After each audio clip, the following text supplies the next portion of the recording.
32 begins with a meeting of two Mosconi Cub teammates. On the left, Jason Shaw. On the right, Spain's David Alcaide. And joining me in commentary for this one is the one-pocket legend, Scott Frost. He's got 6 pockets to monitor this evening. I'm happy to be here with a legend like yourself, Phil. What a match, though. This could be a final. And I think Carl Boyes was actually on the button when he was talking in the preamble about Jason Shaw. He didn't play well in his last match, but of course things can change quickly. Yeah, and I think, you know, sometimes when you don't play well against an opponent, sometimes that opponent rubs off on you in certain ways. I'm not saying his opponent didn't play good, but he knows he has to get up versus Alcaide. Yeah, we always say, don't we, that mistakes can be catching, and I think that was the case against Mustafa Alma. Nevertheless, Shaw came through 11-3, so it's a result that's not to be sniffed at. And he's unbeaten. He's played 3, won 3. He's won 29 racks for the loss of only 11, so plenty in the garden is rosy. You almost feel like that was a bit of a mistake. You want to weld him up behind the 3 and 8. He did split the gap there. There's another look at his break. That's a good sign, the one firing in. Alcaide going to the air. He's got a full ball he's got to get over here, Phil.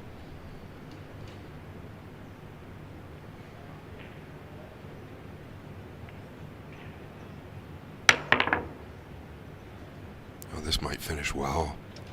Oh, it did clear the 8, and the 2's open.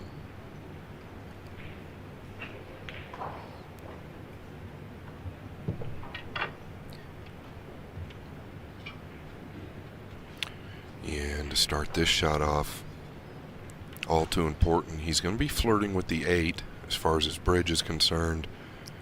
He's also got a contest with the brown 7. This will tell us how Shaw is feeling. Yeah, a little wide and a little quick. He is a quick-paced player, but the backswing seemed a little quick to me. Alcaide comes to the table. He was the last match off on the opening night. He lost 9-7 in the early hours to Abdullah Al-Shamari, so immediately behind the 8 ball. But then he recovered on the one-loss side, beating Dimitris Lokatos of Greece 9-5 and Che Chia-Chen of Chinese Taipei 9-2. This afternoon he overcame Claudio Cacci, the younger brother of Eklund Cacci, 11-6. David, a tactical genius. Real nice cue ball there. Shaw, well, he's going to hit this ball. He's got to find a way to create distance. I don't know that he can go from the left side. He's going to have to come to the right side, I believe. So he'd like to catch it full and maybe get the 2 down table.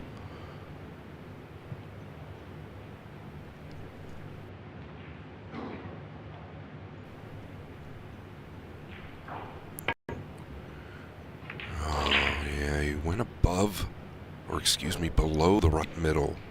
All that while, I felt like he was going to catch the 2 pretty thin that way. Left it right over the corner.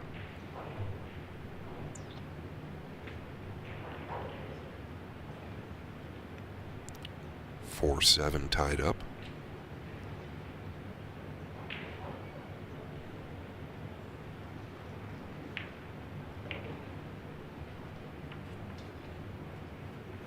And this isn't even straightforward. He's going to have to draw past the 6.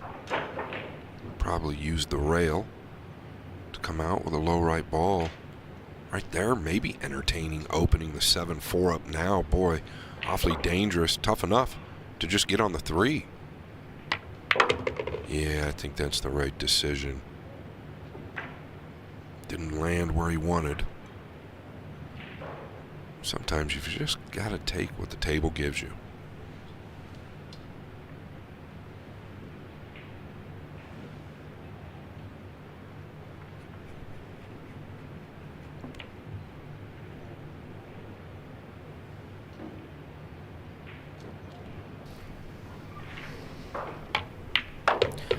I know everyone's very interested in the outcome of Table 4, so I will give you the news that Fedor Gorst, fighter extraordinaire, is on the hill against Amir Ali at 10-9. That after losing the first 7 racks. Fascinating, Phil, and you and I talked about it. I said after you mentioned he was down 7-0, he had just won that game, so he was trailing 7-1. I said, well, it's a race to 11. I had a feeling that match was a long way from over. Yeah, it would have meant so much to Amir Ali to get the result there because of the prestige of the player he's up against, let alone the prestige of the championship in which he's involved. So it was a double whammy for Ali. Oh, and it's a double whammy for sure. Yeah, and to your point, Phil, just think about the reverse of that. What about Fedor Gorst going into his next match, if he happens to get this match down, going into his match trailing 7-0, coming back with the W? Wow. Confidence will be at an all-new high. Other outside table news. Table 5, Hill, Robbie Capito and Ralph Souquet. Can the grand old warrior gain another victory? Yeah, you want to talk about an amazing player in his prime, the surgeon, Ralph Souquet. I used to love watching him play.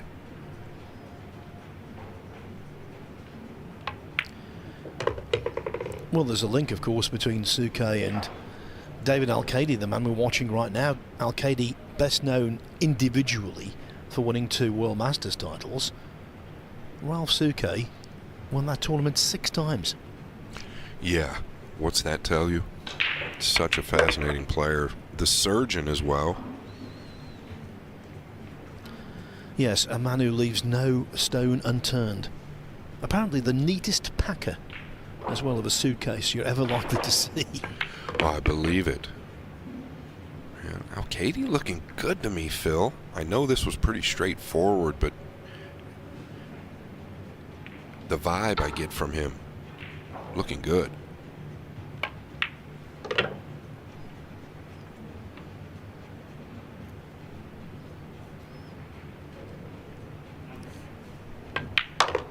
And the first rack falls to the Spaniard. He's 45 years of age now, David Alcaide, but he's got a very youthful approach to life. He's always smiling, very positive, hangs around with his protege, Francisco Sanchez Ruiz. They're very similar in that regard, always a ray of light on the circuit.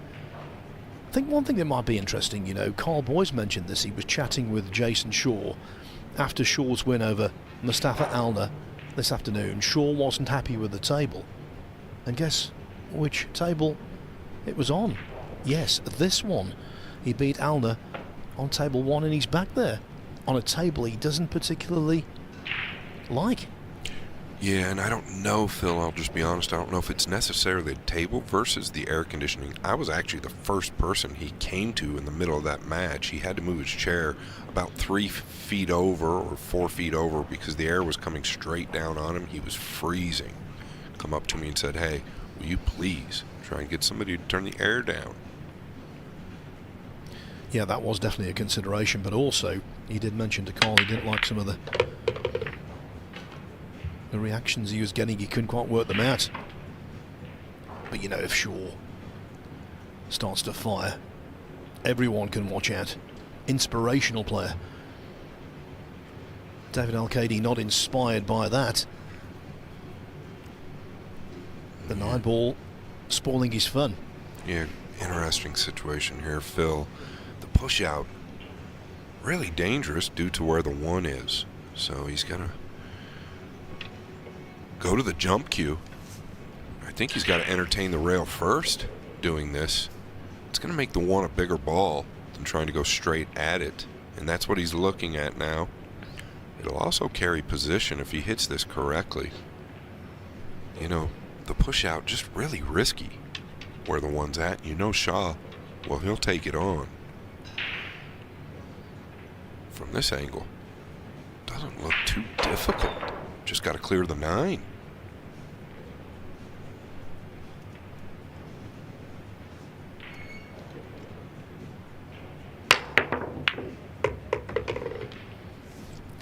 forces the one ball in. He's on the 2. The angle for the 3 might be there. All looking good for Alcaide at the moment. Looking very good for Billy Thorpe. He started his last 32 match against Mickey Krause by winning the first 3 racks. Rapido. Yeah, and I'd say that's a pretty good draw. Nothing against Mickey. He did beat FSR, as I witnessed. We all witnessed this afternoon, but Billy in the practice room all afternoon today. Not surprised. Clever shot there from Alcaide. He potted it on the thick side, which meant he held the cue ball a little easier than he might have done had he potted the 2 into the middle of the pocket. And now 2-0 is very much beckoning. Yeah, it is, and that shot he just played is also clever. Knew he was going to miss the 4, carry the angle to come back over for the purple. Looks really good. Like we all know, he was struggling at the PLP. Doesn't seem to be slowing down here.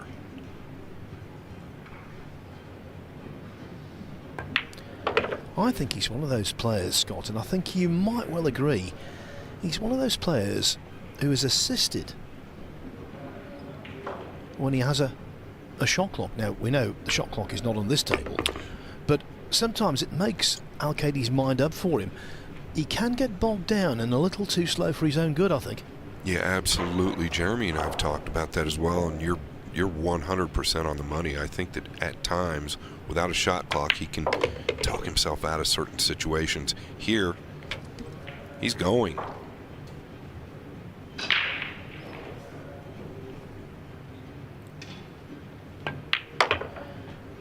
David Alcaide, a match for anyone, and he's taken the first 2 racks from Jason Shaw. By the way, although Shaw is in early trouble here, we are guaranteed 1 Brit in the last 16, because later on tonight Chris Melling will face Elliot Sanderson. The 2 Englishmen will go head to head, so one of them will emerge victorious. Yeah, that'll be a barn burner. Both of those players pretty emotional. Gotten to know Elliot quite a bit lately. Smart young man, very talented.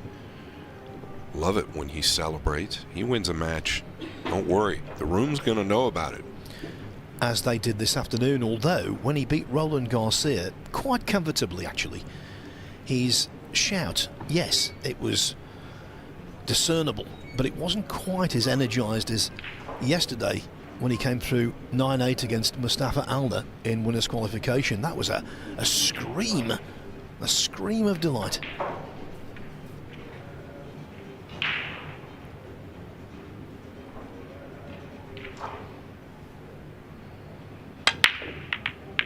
No, this man's going to be tough to beat. Didn't hit him real hard. Gotta wonder if Jason... Yeah, look at the smirk on Jason's face. I don't think it was intentional. He just didn't hit him too hard. The result was great. The 1 dropping in the left middle. Look at this, Phil. Everything leading to the next. If he gets on the pink 4. Yes, he's not been as high profile or as prolific a winner as Shaw over the years, but he's had an awful lot of success. Reigning European Open champion, he will defend that title in Fulda, Germany in August. As we mentioned, the 2 World Masters crowns in 2017 and again 2 years later. He's been on multiple winning Mosconi Cup teams. A little tricky. He should be fine here. He's just a little straighter than he wanted to be, and that's the result. Really quick in the final backswing. I wonder if we'll get a replay of this, but the final backswing was real quick. Typically when David makes a big error like that, he gets fast in the backswing. Distance or the long ball can be David's demise at times. Not the man at the table though, Phil. No, I agree though. There's no doubt about it in terms of pure potting ability. Shaw is the better player. No doubt. Well, this is going to tell us a lot. He needs to get this down. Oh, he's caught it way thick, Phil. And like all players who are inspired, who can be brilliant, he does have bad days. Yeah, that's exactly right. That's well said. We all have bad days. It's going to happen. And Alcaide does have the gap. I like how he hit that with authority. Didn't give it any opportunity for a miss hit.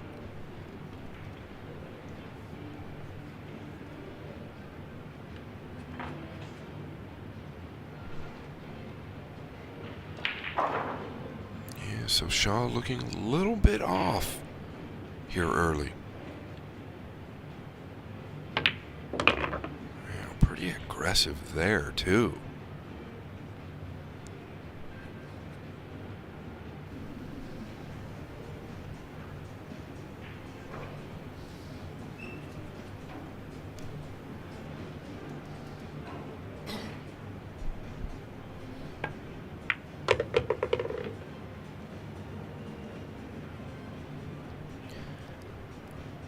David Alcaide has spent some time in the commentary box over the years, you know, for Eurosport, the Spanish language snooker he covers. Don't think he's doing a lot of it right now, but he has done in the past.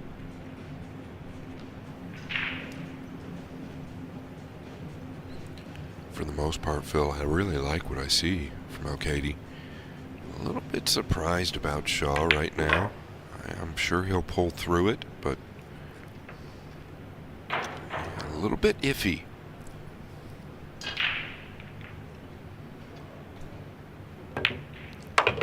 Three 0, the Alcaide hat-trick to start the match.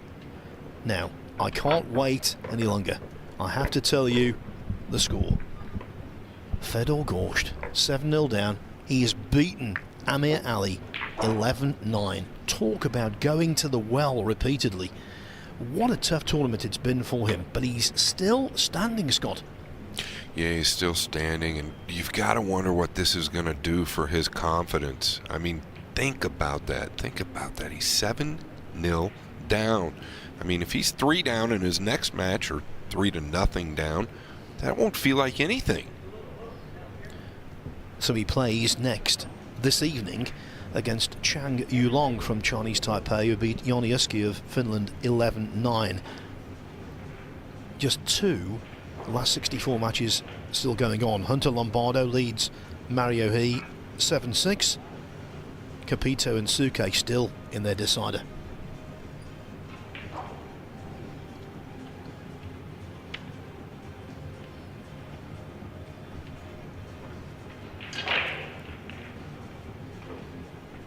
Making sure everything about the rack is as good as it possibly can be, and that's so vitally important, Scott. Yeah, continue to study Alcaide's face, and he really seems focused. Really does seem focused. Looks like a completely different man from the last event I covered him on. Well, as soon as I say that, well, how are things going for Alcaide? This could have easily went in the drink, Phil. The overhead camera shows that cue ball almost defying gravity. It seems as though it's more than halfway over the lip. It isn't, obviously, but... No, it sure seems like it, though. Boy, what a tester here. Does he trust the table and just roll this? I think he's got to. Oh, nicely done, Mr. Shaw.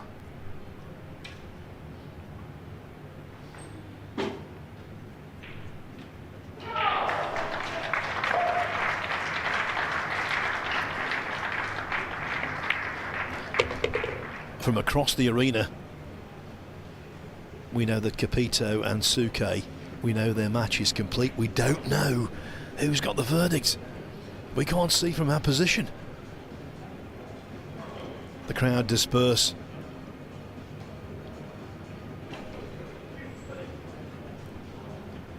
As soon as we know, you'll know. Yeah, they're a long ways from us. Capito putting his cues away on the table. I can't see Ralph. Well, unlike certain other players we talked about shouting in the moment of victory, you'd never see that from Ralph Souquet. He's very reserved. Well, then that should probably tell us a lot. Oh no, Jason Shaw catching the point. Does he have a look at the 4-9?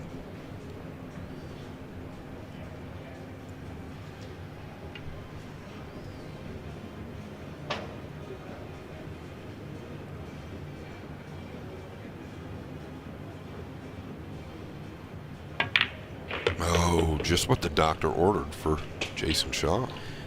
Scott Jason Shaw got the point, and he got the rack as a direct result. He puts his first rack on the board. David Alcaide's lead is now 3-1. And I can tell you, guess who won? The Kaiser.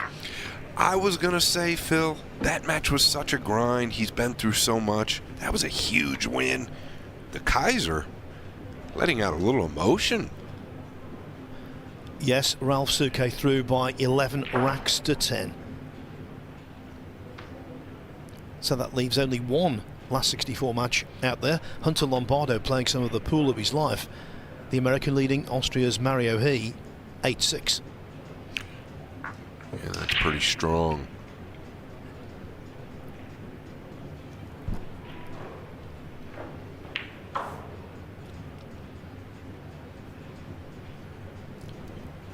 I think it's always the case, isn't it, when you get down to single elimination, the tournament comes alive because every match has massive jeopardy.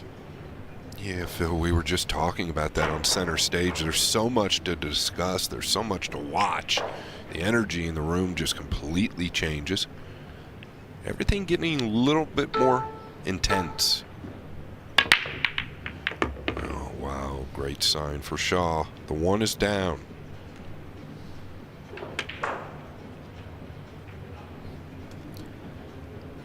By the way, thank you for supporting the Matchroom Pool YouTube channel in such large numbers over the course of the week, and indeed the Matchroom Multisport YouTube channel as well, which is trained on table 2.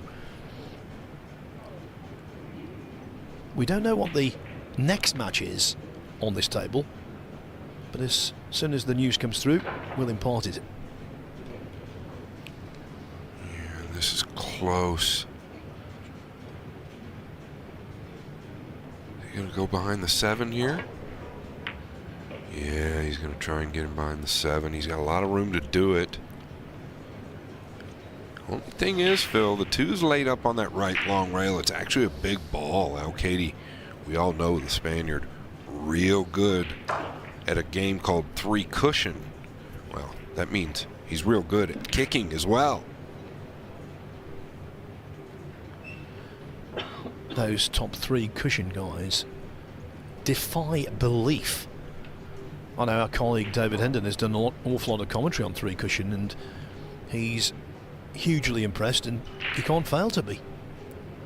Yeah, fascinating game, 3 cushion. I got addicted to it for some time, several years back. Of course, Scott, you're the king of one pocket. In that game, there's no pockets. There's no pockets. Yeah, I was a bit confused the first few times I played. Boy, I feel like there's a path here. Yeah, and I feel like he can do this. Obviously, I think the pink 4 is a bigger problem than the yellow 9.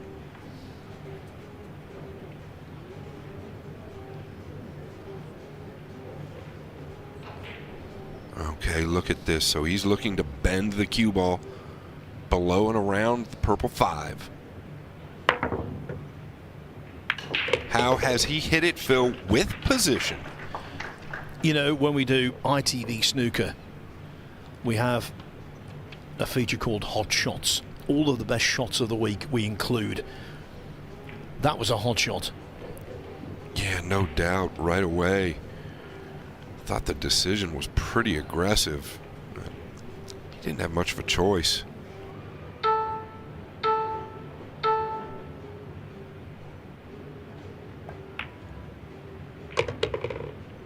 That might really get him going.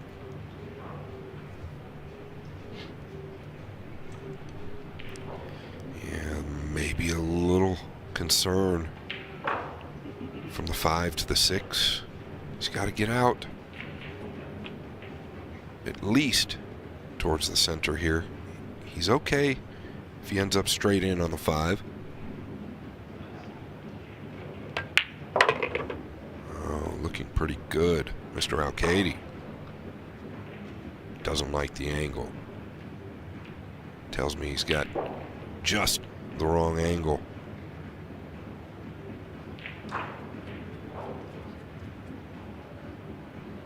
Yeah, so really going to need to power this. If he doesn't think he can cheat it, you can cheat draw this ball if it's laying right.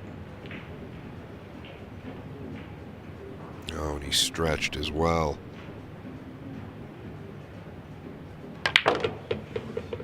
Pretty good from there, Phil.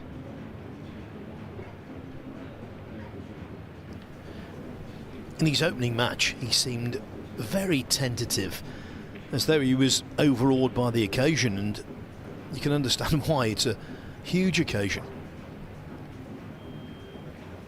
But tonight he seems like his old self. He seems like his Mosconi Cup self. Yeah, seems a lot looser than I've actually seen him in months.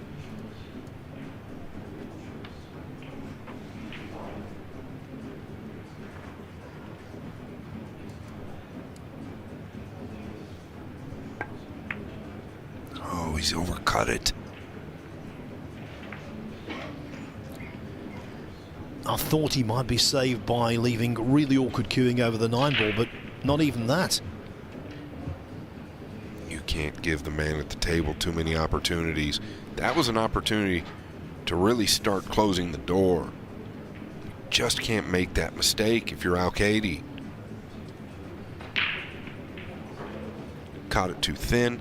That's why the cue ball crashed into the 9. If he hits it where he's supposed to, it's automatic. Might have to go rail first here. Yeah, and that's what he did. He needs it to travel. Oh boy. Sure are having this cue ball cleaned a lot, aren't they? Yes, that was definitely a feature of the Shane van Boning match this afternoon that Scott and I commentated on over on the main table, where now, by the way, Mohamed Soufi is 2-1 up on Badr Alawadi.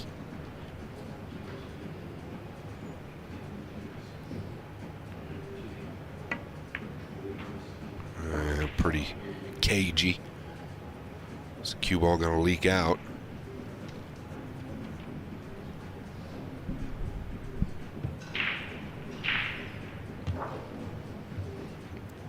David, very good at chipping the edge of these balls. If you can see a piece of the 8, Phil, I look for him to get back up table with the cue ball. Oh, he can see almost all of it.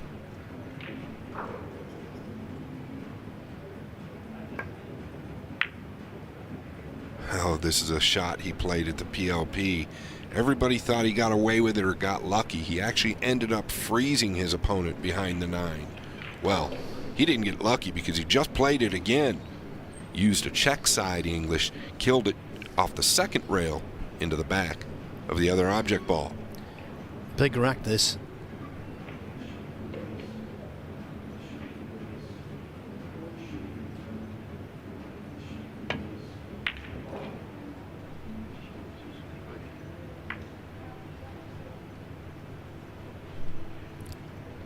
And Shaw, the great potter, just isn't firing. It was tough, yes. It was high on the scale of difficulty. But he's such a good potter, you expect him to do something special. Yeah, this isn't exactly straightforward either. Much easier than the one Shaw just faced. Cue ball naturally gonna come around 2 rails.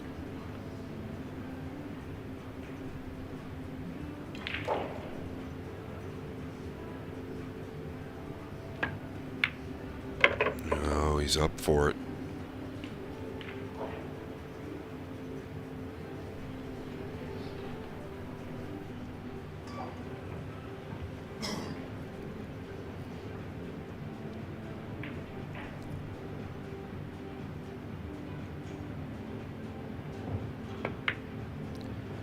The 9 follows the 8.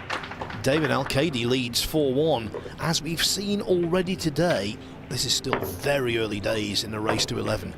But Alcaide must be feeling a whole lot better than his rival right now. Let me give you the last 32 scores. Billy Thorpe 4-1 over Mickey Kraus.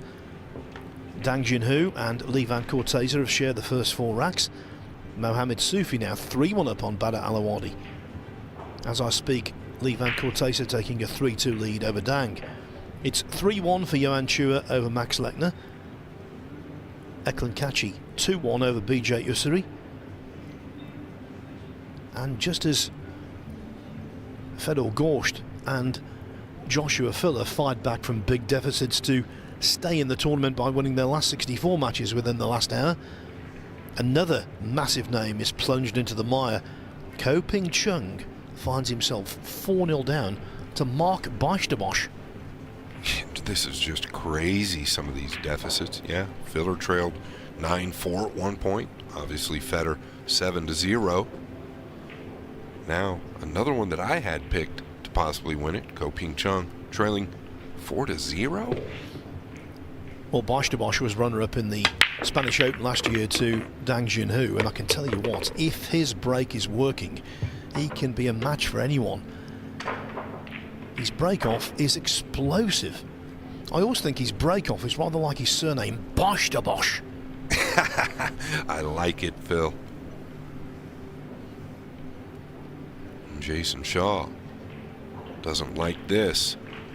Alcaide getting a good look at the 2. I don't believe he's going to play it aggressively, but his break is looking real nice. Now he's taking a look, Phil, at playing the 2 to the lower left. I feel like that's a little bit haphazard. Is he going to go up towards the 8 here with a defensive shot? Yeah, that's more like it. In last year's World 9-Ball Championship in Poland, it was a similar story actually. Jason Shaw looking good in his first 3 matches, got to the last 32, and then suddenly it all fell apart and he was beaten 11-10 by Canada's John Morra.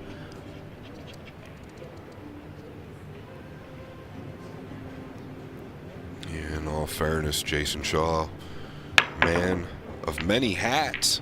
He's got a lot going on, many irons in the fire. Sometimes wonder how he does it.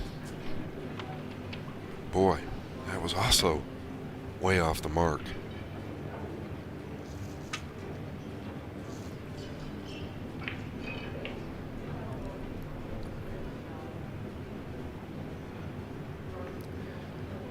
Yeah, a Scot. He's based in Connecticut in the USA in the Northeast. He has a new pool room in Dubai, doesn't he? Named after him, and they're going to have a ranking event there at the conclusion of the championship. He's also constantly trying to break his own straight pool record, isn't he, with the number of balls spotted. Yeah, he doesn't stop, and then also a father and a husband. And European Mosconi Cup captain. Yeah, that too. Multitasking, I think they call it, Scott. Yeah, slightly.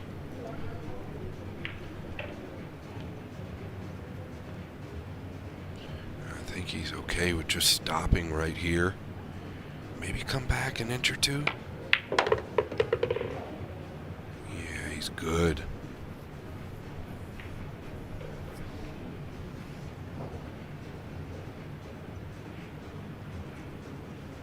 Games ago, we did see Alcaide miss a ball up in the top right, similar to where the 7 is now. I believe it was the 4. It's a little closer to the rail. I don't think he's going to miss the one up the rail this time.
4-1 is now 5-1.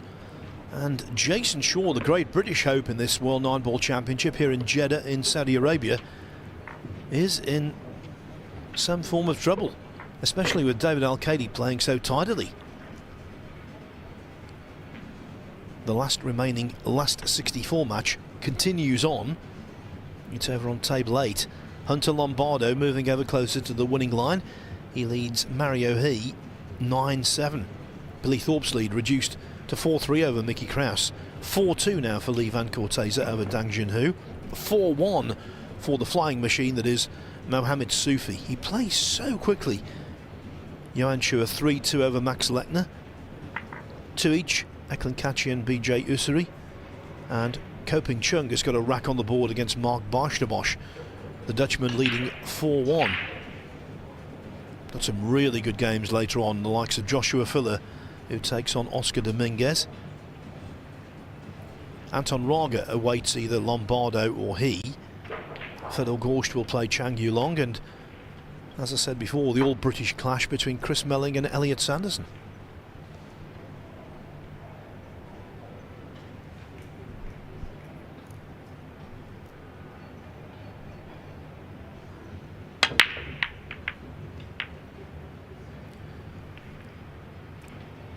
The 1 ball not in. In fact, nothing's in. Dry.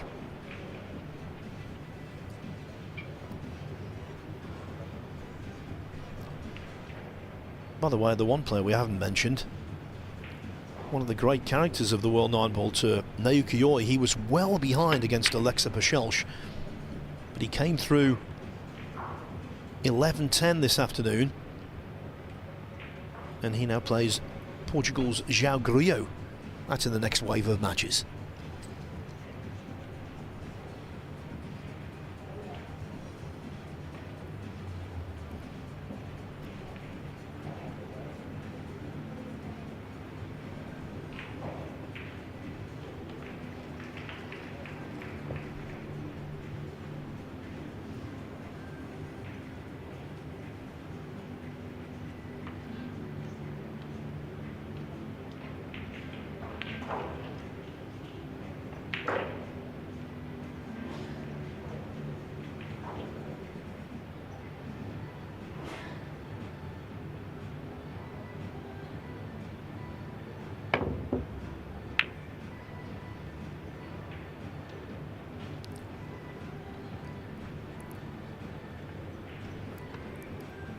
Against many other players, it might be no damage done. But this kind of shot is normally meat and drink for sure. Normally, but this hasn't been a normal match. He's been somewhat subdued, to say the least, and again he's getting the cue ball cleaned. Obviously picking up chalk.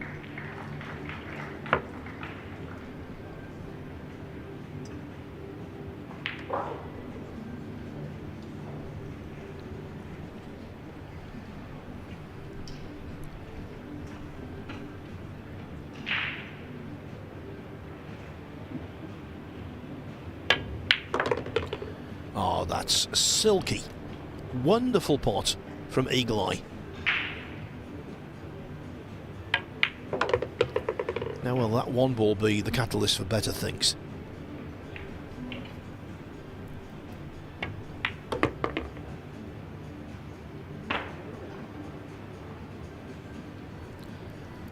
Little short on the 4.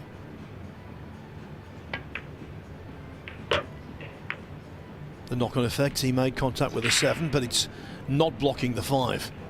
Cue ball is a little close to the side cushion though.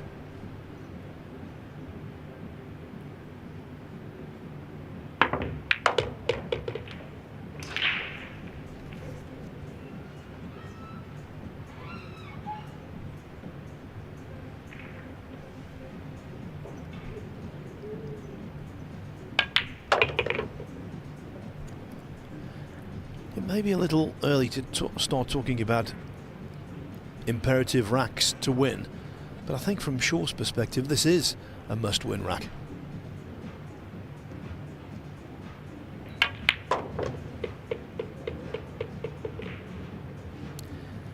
He requires something to lift his spirits.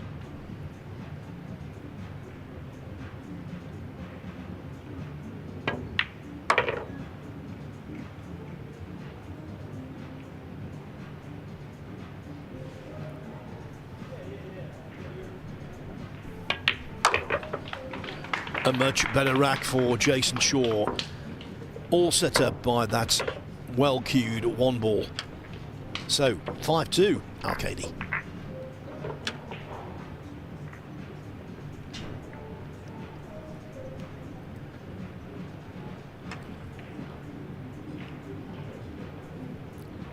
Mario He fighting back against Hunter Lombardo in the lone last 64 match still going. Lombardo leading 9-8. Eklund Kachi has regained the lead against Bija Usuri at 3-2. Max Lechner had a slow start against Johan Chua, but now back on level terms. Parity achieved at 3-3. And the same applies for Mickey Kraus. He's back on level terms with Billy Thorpe. He was off to that flyer, leading 3-0 in no time.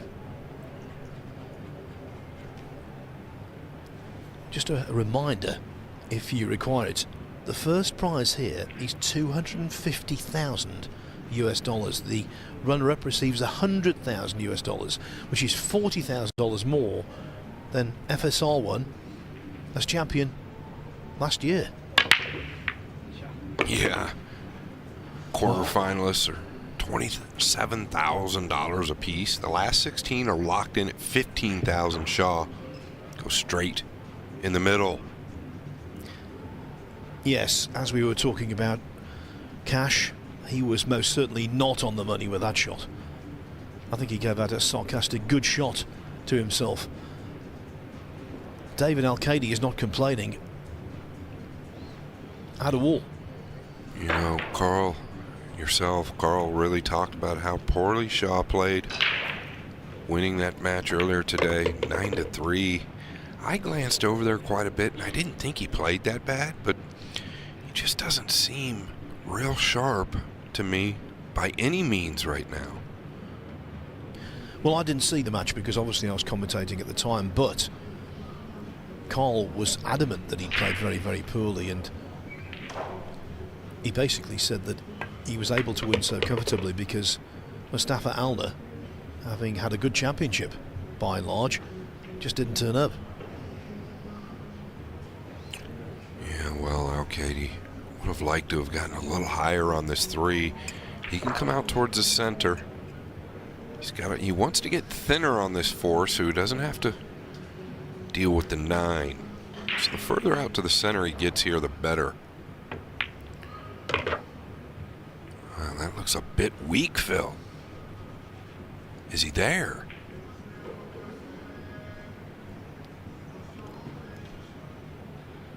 Almost looked like he decelerated just a bit.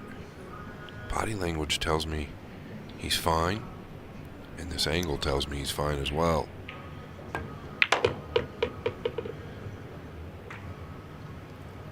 Yeah, he bent the cue ball there. Maybe a little more than he wanted. He should be fine. One rail back up for the 6 in the top left. Maybe a touch of a high right ball. Looks like he's center ball, but I think he'll move. Yeah. I thought he'd go to a high cue ball there. He was center, like he had to stun it one rail up. It looked natural with a high ball. Putting the stun on it, in a way, killed the cue ball.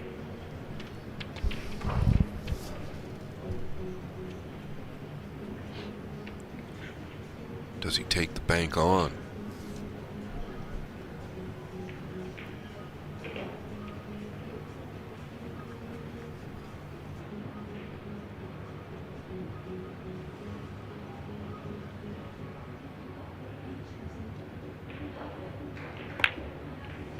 Well, this was off by some margin.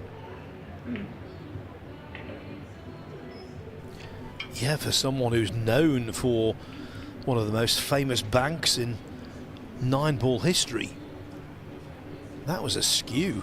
It came off the cushion so narrow. Yeah, it wasn't even close. If there was ever anything to get Shaw going or loosening him up, it's this. Alcaide knows it. You don't want this guy getting loose on you.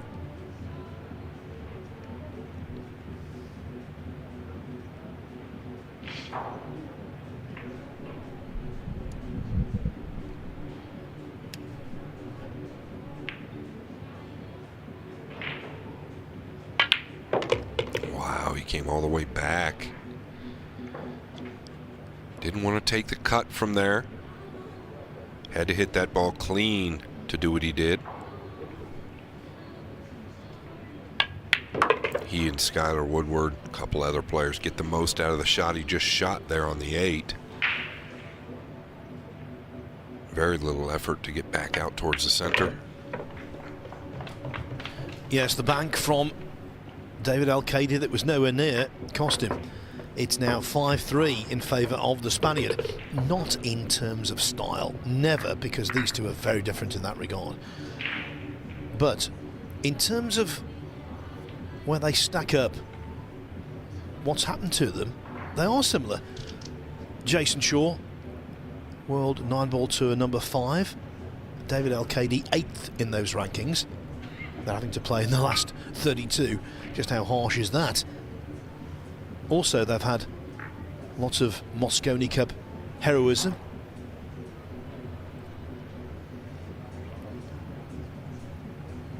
I think Alcaide's more efficient, whereas, as you say, Jason Shaw, if he can get on a roll, sometimes he's hard to comprehend. The other thing they have in common, both of them last year won a major World 9-Ball Tour ranking event, 256 entrants, and they emerged as the last man standing. Shaw at the Hanoi Open, David Alcaide at the European Open, both after epic finals.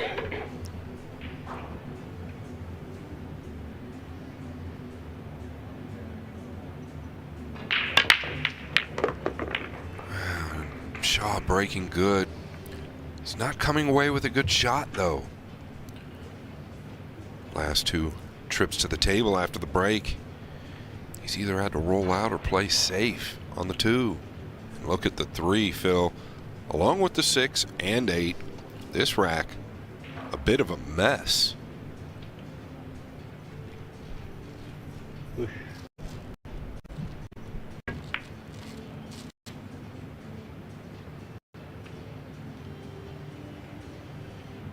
And that gives you any idea how big of a mess it is. Very rarely will you see these guys just leave a wide open object ball for their opponent. Yeah, I think with Jason Shaw, he's not the kind of animal who enjoys pushing out. It's just not his scene. Yeah, he is not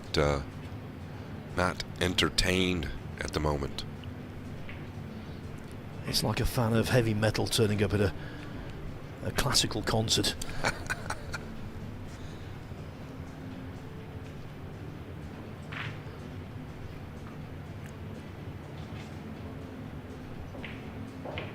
I don't think he wants to make this ball. Yeah. Well, he's got cover on the purple 5. Shaw gonna whack at this. Oh, he's caught it thin. The last thing he wants is a scratch. This could give an opportunity to Alcaide to open everything up. That was disaster.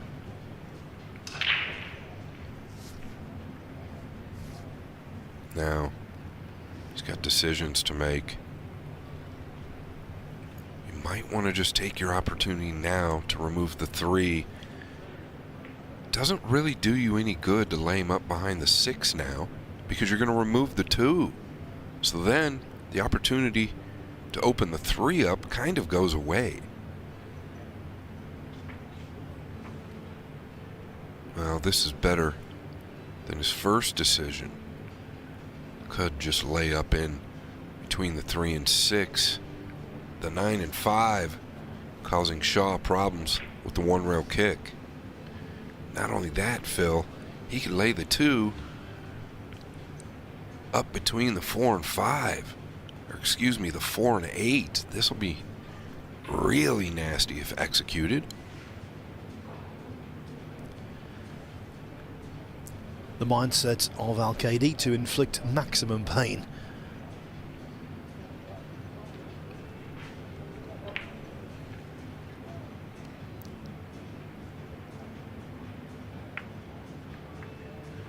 Yeah, and maximum pain it is. He has cut everything off. Shaw immediately going to a masse A. No frozen, yeah.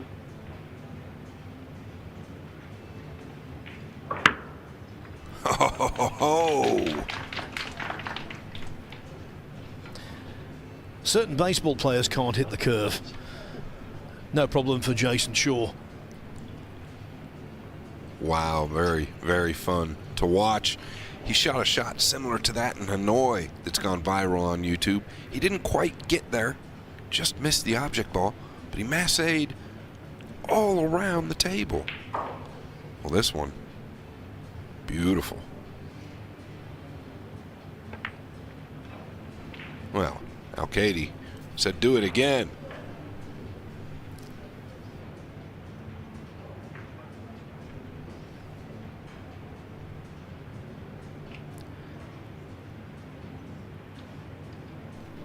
Does have a 2-rail line up around the 7. I don't think the 9 is in the way.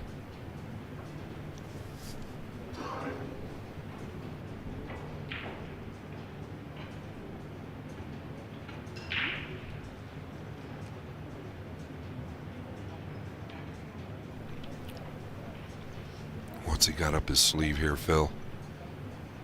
Is he going to do it again? Or does he have some type of a jump kick? I think because he's coming diagonally off that lung rail, masseing is actually more difficult here than it was previously. Yeah, so he's jumping a piece of something here. Uh-oh.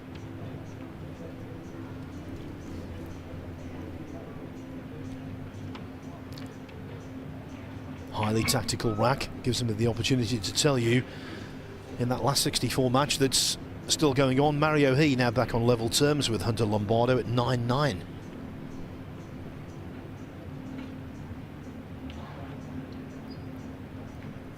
Well, Alcaide, speaking of 9-9, he is going at the 9.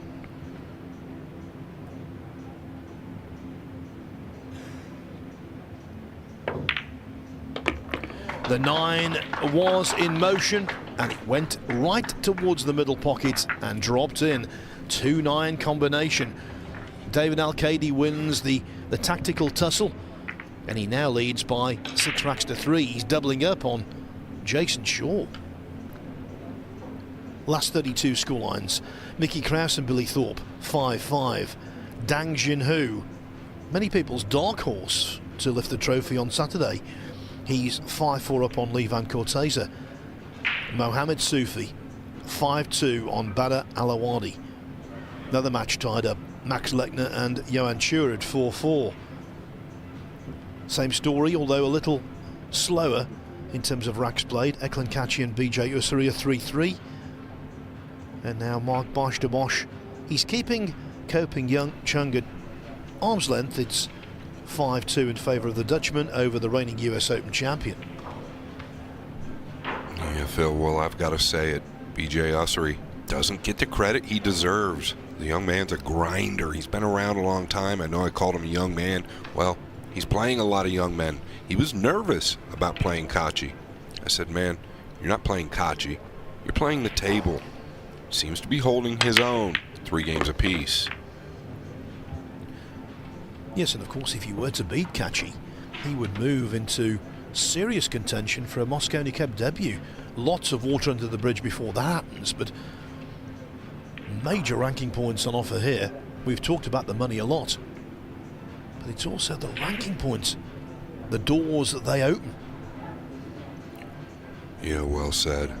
BJ, very content with being an underdog in any match he plays. He's told me numerous times he just wants to slide under the radar, make Team USA. Well, he's from North Carolina. Of course, the Mosconi Cup this year for the first time in Orlando, Florida. Just a trip down I-95.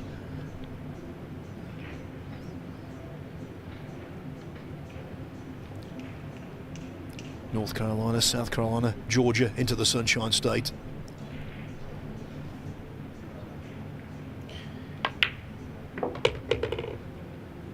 Yeah, I like what he did there. Wanted to get down just a fraction more, I think, on the 3. Notice the pink 4 up on the top right. Tied up with the 7. I think he's got the angle to go towards the 7, though. Yeah, he did real good with the 2. Well, this is a bit short. Yes, he's not a player with great cue power. He certainly didn't punch that enough, didn't widen the angle enough to make contact on the 7 and therefore promote the 4 into open play. Yeah, I think if he falls a little bit more shallow on the 3, he's got a better line. To your point, not a big power player.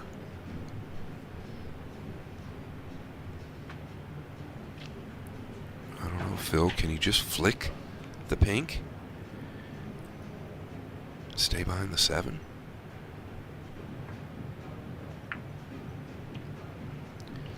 Yes, he can. Nothing available on the 4 ball directly for sure.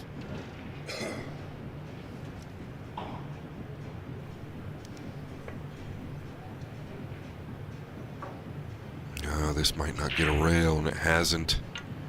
Jason just doesn't seem amused to me. I mean, his energy just, I don't know what's going on. It's been from the beginning of this match, it's felt like. I just wonder, all kinds of stuff can come into the equation, can't they? I just wonder whether it was returning to this table after he's, well, not bad experience this afternoon. He won the match 11-3, but there are plenty of tables out there, and yet he's back on the one he was a few hours ago. Yeah, it's a good point. A lot of people think that Shaw's favored by Matchroom. It's definitely not the case, and that's proven here.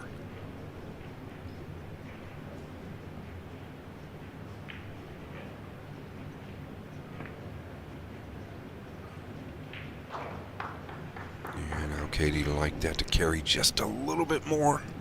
Get behind the green 6. No. Asking if the pink was frozen. Should make a good hit here. Got a good chance to get safe. I don't know if he hit it hard enough to get safe. Boy, a little firmer. He gets up past the brown.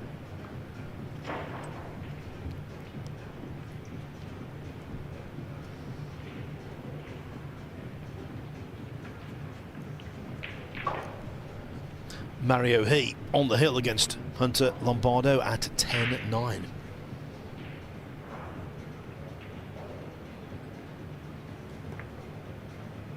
It's a little firm.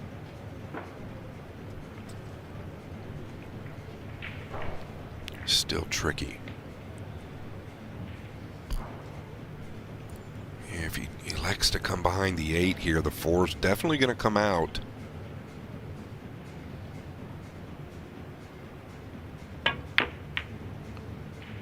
Wow. I think that went all types of wrong for Shaw. Did he get cover on the 9?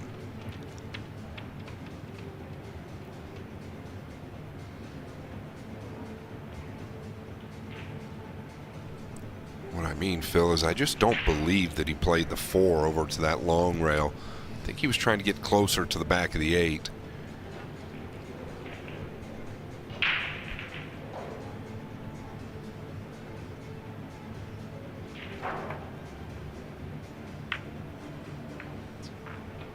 Yeah, things just kind of going Alcaide's way, though, right? Got away with that. Yeah, there's no doubt in this match he deserves his lead. but he has had some nuanced luck. Not some outrageous luck, but some nuanced luck.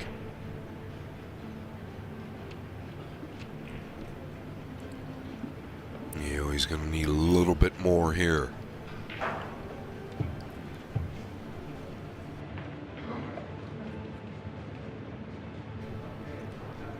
If he makes good contact, a lot of good things can happen. Catching the top half of the 4 would be ideal. I didn't think he could get enough past the 6, and this is going to turn out good.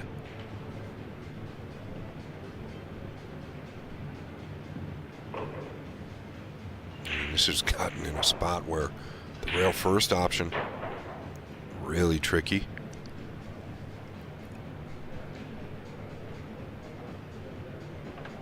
So I don't know if you can call that good fortune. I feel like that was a real good hit. Alcaide known to kick the ball real well. He had that in mind.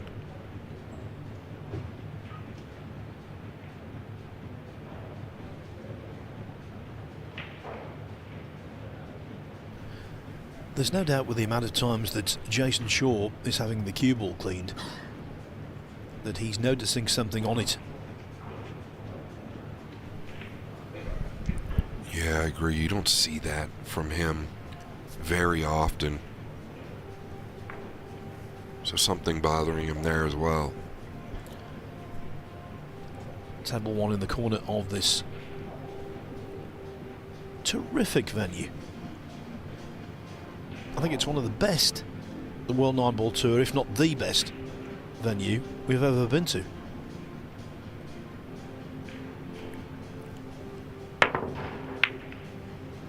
Yeah, that was a tall order. I think he's gotten away with it. Kind of gave the hand like he apologized, but pretty good contact. And back to what you just said, Phil. For me, it's the best venue I've ever been to. It's the perfect dimension. It's large enough for multiple tables, but small enough to have that intimate quality. Yeah, and it's all the small details, right? The fan zone, the VIP rooms, the way the people treat you. It's a special place. Well, they're doing ice cream in the fan zone. Haagen-Dazs. How do you know, Phil? I was there last night, indulging. 2 scoops, strawberries and cream, vanilla. Lovely. Sounds good.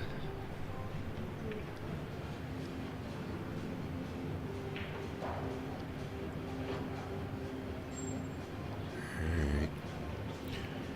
Coming in the back of the 4 here. Uh-oh, an opportunity for Shaw. Yes, a golden opportunity.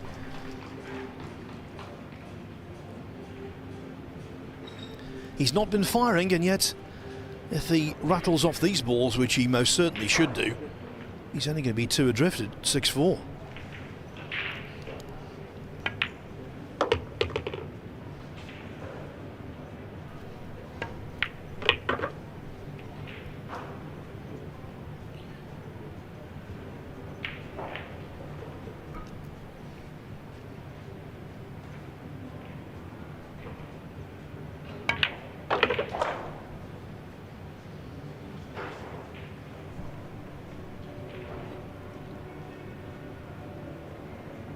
Just doesn't want to land straight on the 8. And he was highly aware of that. He wants the cue ball cleaned again.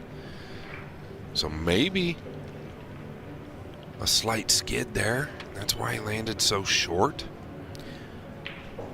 Yes, skid is the pool term.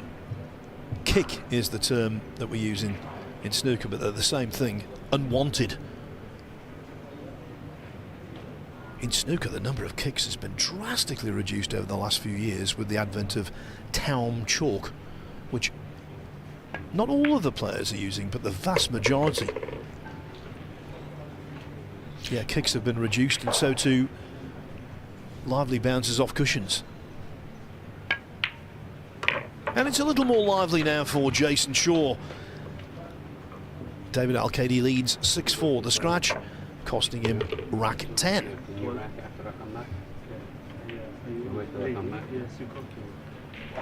I think Jason Shaw is taking a little bit of a timeout, so that gives me the opportunity to give you up-to-date scores. Mickey Kraus 6-5 up on Billy Thorpe now. Thorpe made a very quick start, but Kraus is finding his feet. Dang Junhu, he beat Mark Bosch in the final of the Spanish Open in Lugo last year. It really was a blockbusting match. He's a fine player, and he could go all the way. Mohamed Soufi's lead over Badr Alawadi of Kuwait reduced to 5-3. Johan Chua back in the ascendancy against Max Lechner at 6-4. Just about to begin on table 4, Jeffrey Ignacio and Patrick Gonzalez, the two Filipinos crossing cues. Eklund Kachi 4-3 up on BJ Usuri. There we can see Max Lechner trying to bridge the gap against Chua. Tough match to call that when we started out.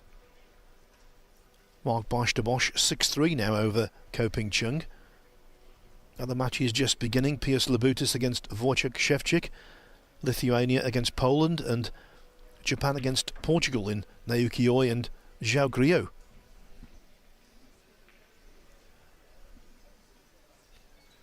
Lechner had a really good win last night to be in single elimination. He overcame Skylar Woodward.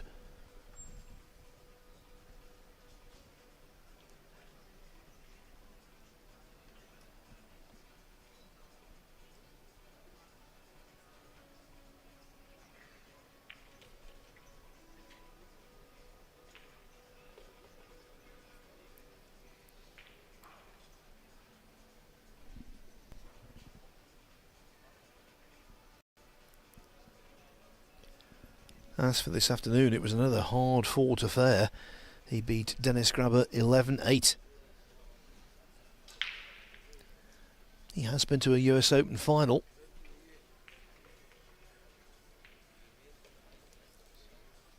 But of course, Johan Chua, in partnership with James Arenas, has won a Matchroom Major, the World Cup of Pool for the Philippines. Funnily enough, around this time last year.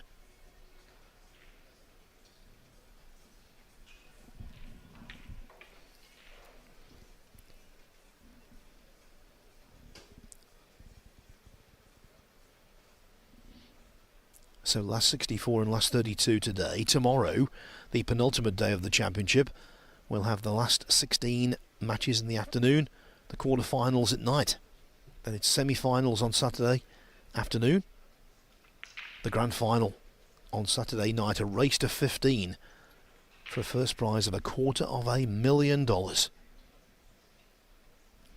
And effectively it's more than that, because if you're European, it books your passage into the Mosconi Cup and the Reyes Cup. If you're an American, Mosconi Cup, here you come. You're definitely going to be in the World Masters next year, which is the top 14 in the World 9-Ball Tour rankings plus a couple of wild cards. So the total value of winning on Saturday, apart from feeling $1 million, if you pardon the pun, the actual financial value is around $300,000 in just the guarantees I've mentioned. Now the referee there racked up the balls, but Jason Shaw said to him before he went to the restroom, "Can I see you rack the balls when I come back?"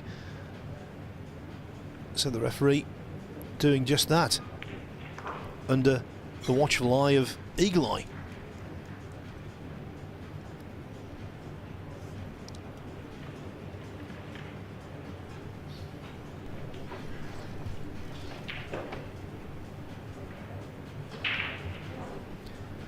And to the uninitiated, Scott, we can't overstate just how important a clean rack is. Yeah, I agree. You get the sense Jason hasn't been comfortable.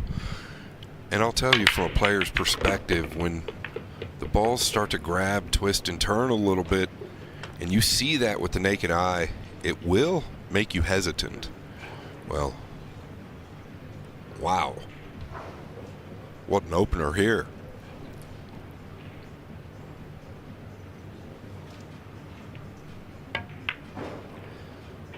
Break and runouts have been at a premium. I was about to say we should see one here, and then Shaw, because he hit the object ball too thick, the cue ball didn't travel enough, and he's left himself horribly awkward over the pink 4. Yeah, and he dramatically decelerated as well, Phil. He did hit the object ball too thick, but I don't know if it ever really had the pace he wanted to begin with. He'd have been happier way out in the middle of the table.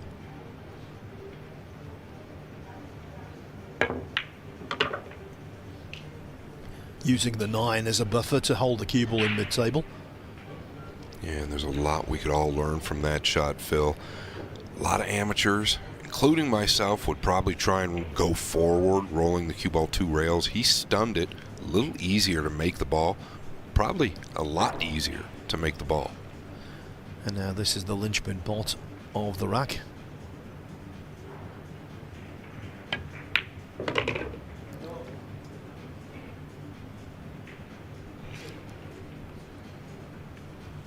Anywhere out.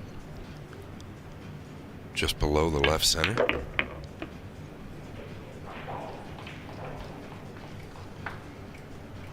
He needed this. If you're a Jason Shaw fan, you've still got hope.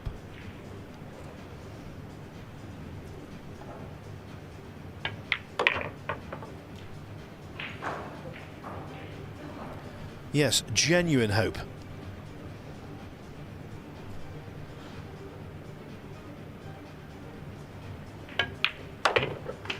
A break and run out for Jason Shaw. Now he wants more of the same as he breaks off in rack 12.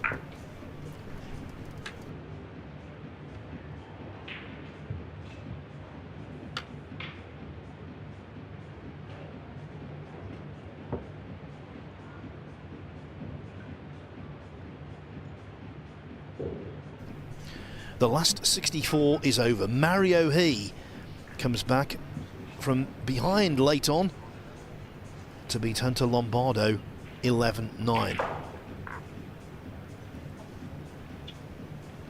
So many tight matches in the last 32.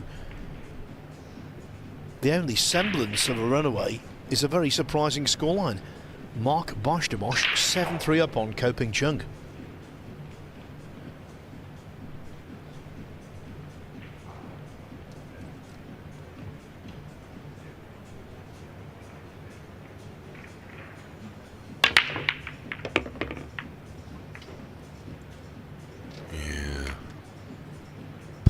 From the pink 4 on the 2.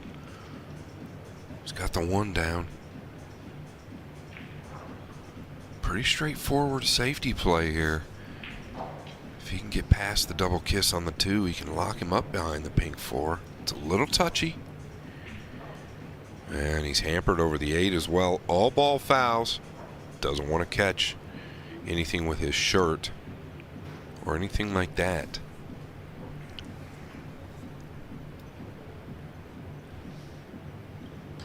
Yeah, so he must not like it, Phil. Trying to cinch him up behind the 4.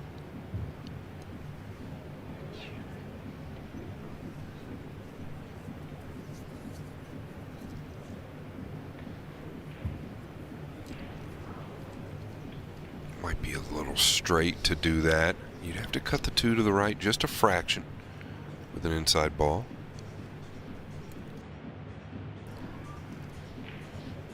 Just had a thought, you know, if you're Jason Shaw's coach, just tell him this is the Turning Stone Classic. I think he's won it 9 times.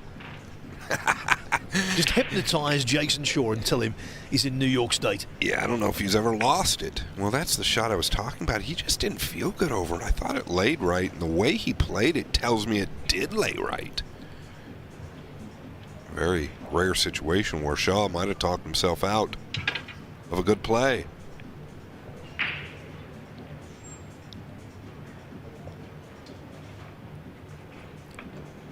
Yeah, wholesale misjudgment there, catching the two incorrectly, not getting the hook, which we thought was all but guaranteed.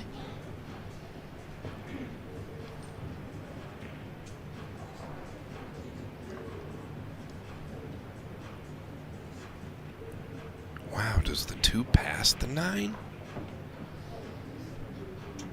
Having a good look at it now. Now he's looking to the lower left.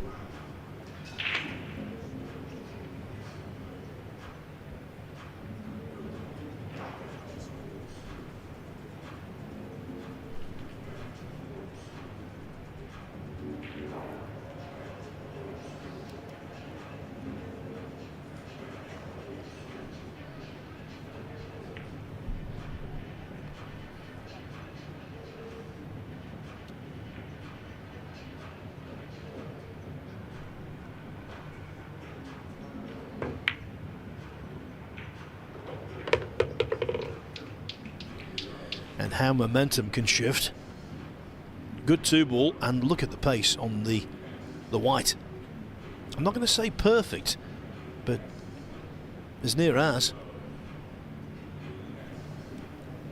Yeah, that was a fantastic shot. He had to swerve to the 2 to begin with. I don't think he had a full pocket either. Well, this is weak. Need the cue ball cleaned again. Pretty strange, Phil, because these tables are flawless. Like, typically, everything is very clean. One thing I will say, which I was surprised about when I touched down here in Jeddah, it's very, very humid here. Very humid here. Yes, we're in a beautiful country for its abundant sunshine, and we're right next to the sea, so consequently the humidity levels are quite high. Jeddah, by the way, is home to the very busy port that we drive next to each day on the way from the hotel to the venue. It's the second biggest city in Saudi Arabia, and there's been a settlement here, Scott, since the 6th century BC, just before Ralph Souquet was born. You gotta stop, Phil. You're killing me.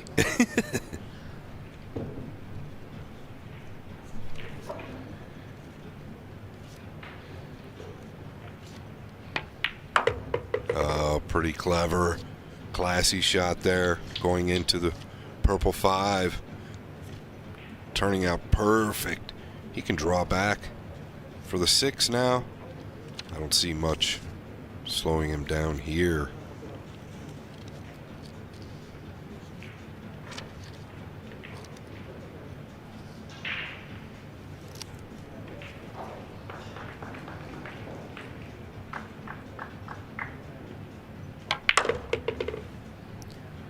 Yeah, just going back to the port here, it's the second busiest in the entire Middle East.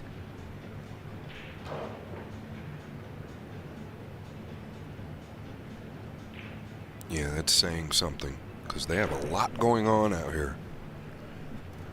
He's going to have to drift down with an inside ball just a little bit here, I think.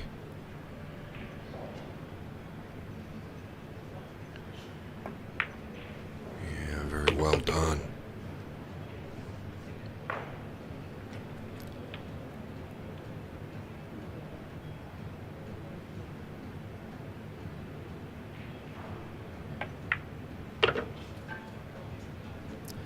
It was all about that too.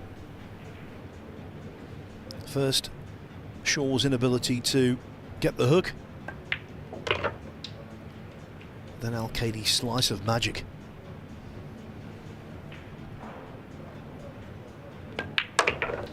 (7-5), 4 more needed by the likeable Spaniard. One of the great attractions here in Jeddah is King Fahd's fountain, which I have actually seen in operation. It is remarkable. I thought I'd seen a very big fountain in Fountain Hills, actually, in Arizona. But this one, it's the world's tallest at 1,024 feet. Water goes into the air over 1,000 feet. Incredible. Can that be seen from our hotel room? I've seen it on the way to a meal when we first arrived here on Sunday. The first night I arrived, I thought I saw the same thing.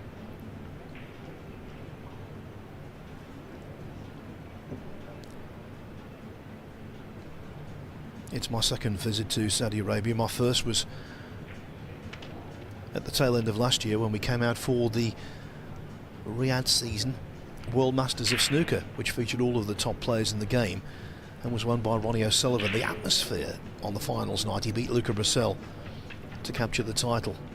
The atmosphere was simply terrific, and of course O'Sullivan rose to the occasion, as he normally does.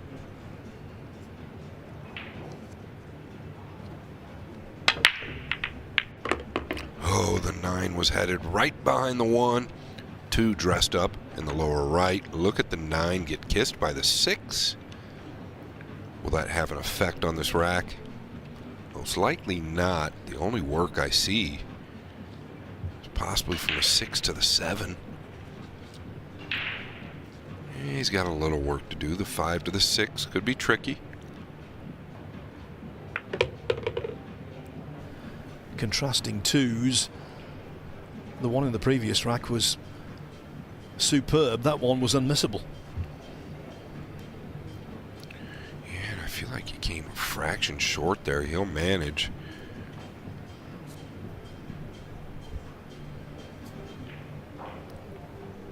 Come 1 rail out below the 5, just like so.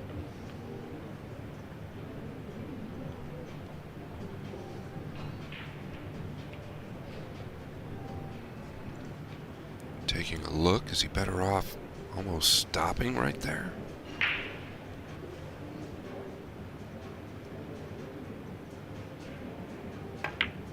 Yeah, not bad.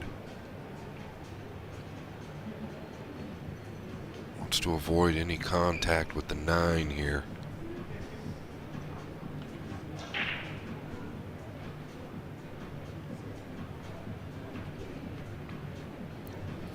I can tell you, by the way, and I know Scott will be interested in this, we've just had the news about our last match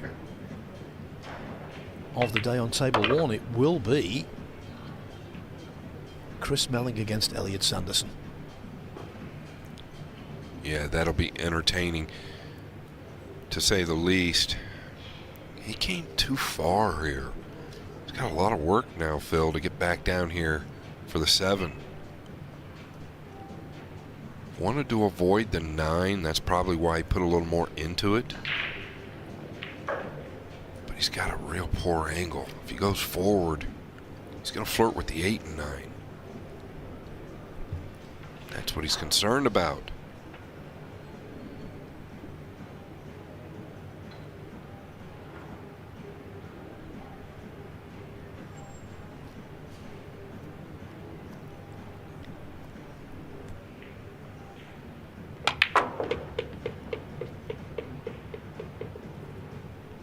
Well, I feel like he got as much out of that as he could. He's landed on the rail. Better put all your focus into knocking this down.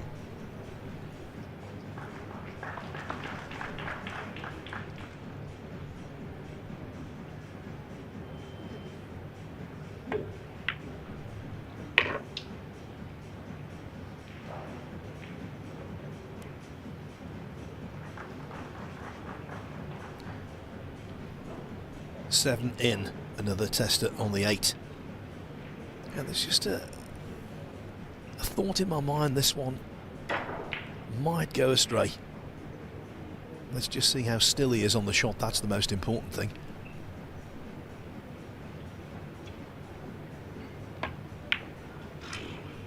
Well, you called it, Phil. You called it. He was worried about where the 9 was going to go. Never felt comfortable.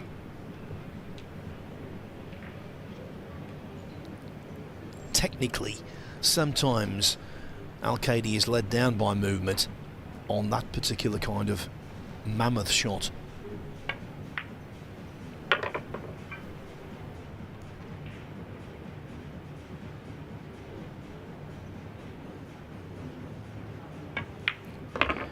He could well have been 3 adrift, Jason Shaw. As it is, what a bonus for him. The missed 8 ball from Alcaide is good news for the Scot. It's now 7-6. So the second wave of last 32 matches have begun.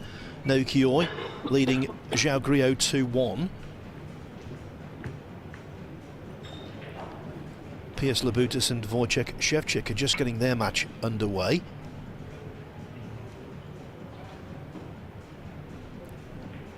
Actually, Labutis is 2-0 up.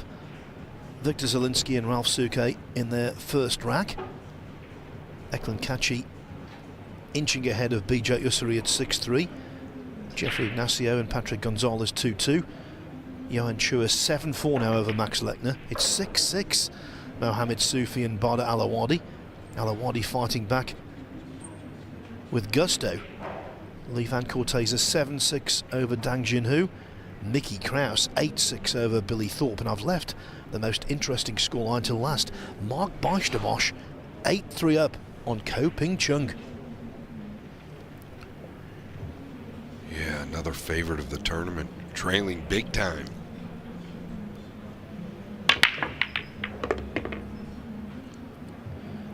Of course, if Ko Ping Chung and Shaw both lose, it would mean that 3 of the world's top 5 in the World 9-Ball Tour rankings are out.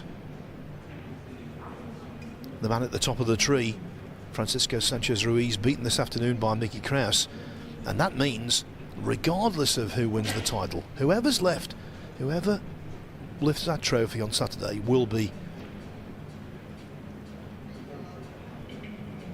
a potential world number 1. Maybe, you never know, someone who finishes second, but it's going to be a change. Yeah, and those players being defeated just gives people an idea of the depth of talent the World 9-Ball Tour has. Shaw come around, made contact with the 7, Phil, not going his way, but you've got to feel like he got fortunate to win the last game.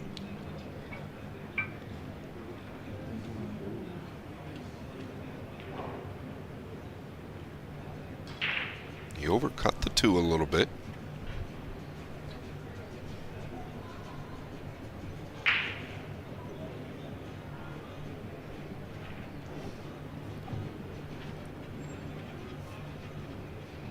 Shaw definitely seems irritated.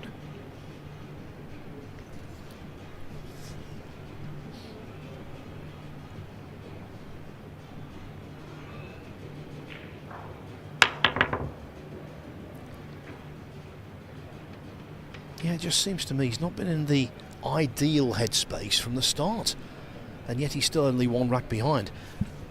Just going back to what I said about the World Tour rankings, whoever wins the championship will be number 1 guaranteed. I've just done the mathematics. Yeah, and you and Michael McMullen were talking about that at the beginning of this event.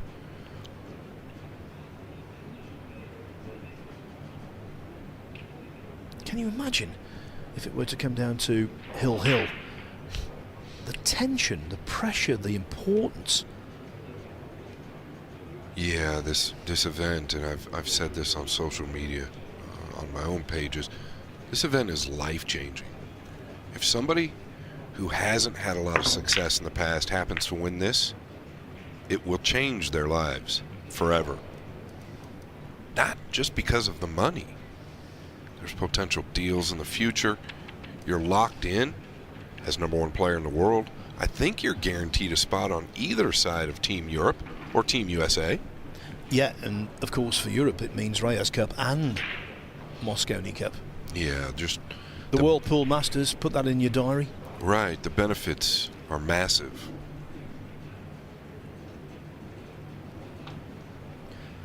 But of course, because on the main table where the semi-finals and final will be played, because there's a shot clock there, there's going to be no procrastination, even if it comes down to Hill-Hill. Make up your mind. Make that life-changing decision quickly. I think that's the way it should be. Well, this was... Why? I don't don't know. I don't know if he could do more, but he sure seems like it with his body language. I don't know what has gotten into Jason Shaw. The headspace, not accurate.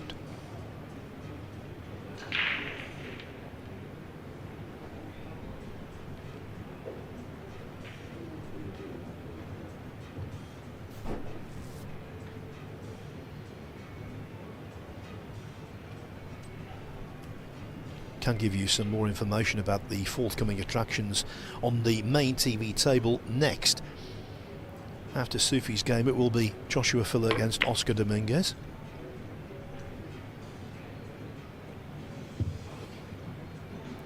And if you're a fan of Shane Van Boening, well, the Matchroom Multisport YouTube channel is the one for you, because Van Boening is on table 2 next against Alexander Kazakis in a repeat of the World Masters final, when extraordinarily Kazakis won 9-0. That was over in Gibraltar. I'll never forget it. He played very poorly, even though he won his semi-final, and yet he went out in the final and blanked SVB. No, look at this for Shaw. That could have caught a piece of the 4, maybe a piece of the 8. It just comes right on through. Alcaide can't be mad.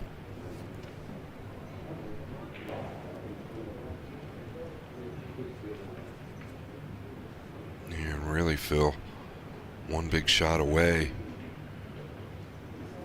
from a 2-game lead again.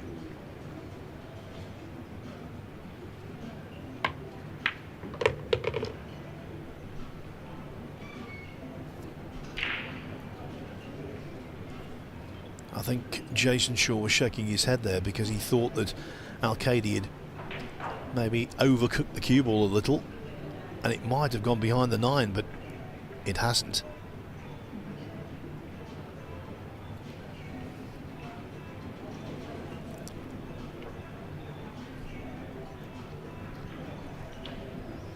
Yeah, you want to be on the low side of the 4, so he could get closer to the 5. He doesn't want to have to contend with the 7, 8, 9 here. Seems to be the story. Now, you don't want to overrun your work on the 6 either. Don't let up on this shot.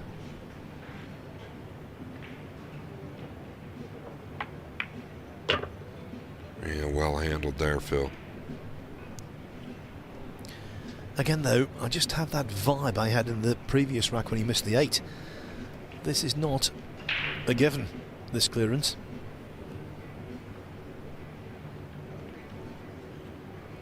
Well, the 8 does pass in the lower right, so I think if there's a blunder, it's going to be now. And he's going to come all the way around now, I believe, unless he can miss the 8 and draw 1 rail over. Pretty natural to go forward.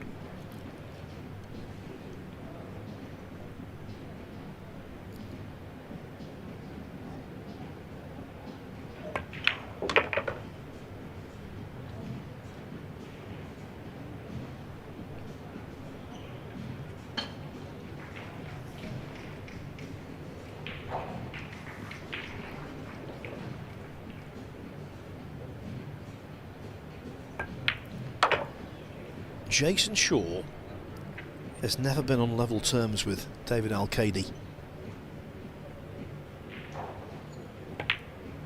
and that is going to remain the case. Alcaide led 3-0, 4-1, 5-1. Now 3 away from his goal of reaching the last 16. Same applies to Mickey Kraus, 8-6 up on Billy Thorpe. Lee Van Corteza and Dang Junho, 7-7. 6-all Mohamed Sufi and Bada Alawadi. Johan Chua doubling up on Max Lechner now at 8-4. Jeffrey Ignacio in the second wave of matches, 3-2 up on Patrick Gonzalez. 6-3 for Eklund Kachi over BJ Ussery. 9-3 now for Mark Beisterbosch over Ko Ping Chung. The shocks just keep on coming. Piers Labutis 2-1 over Wojciech Szewczyk. early days, Victor Zielinski and Ralph Souquet, they've shared the first couple of racks, and Naoki Oi leads Jacques Rio 3-2. He's a jokester, Oi. He's great company. Some of his interviews in the past have gone all around the world. He makes everyone laugh, but out there he's deadly serious. And a proper competitor. Very competitive, extremely dangerous, Phil. And you talk about the last 16, and I can't help but continue to look at it. 15,000 guaranteed to the last 16. That's like winning most of the big events in the United States. Big money here. Is he going to get a look at the blue?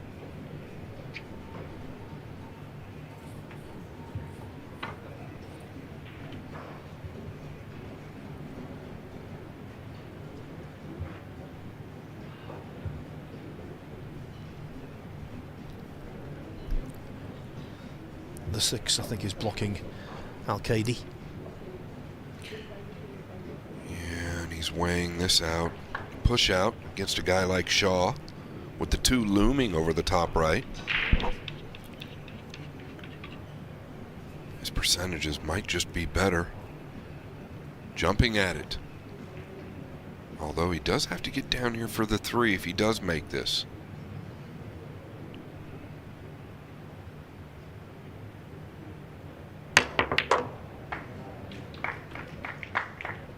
Well, Phil, he's going to have a window.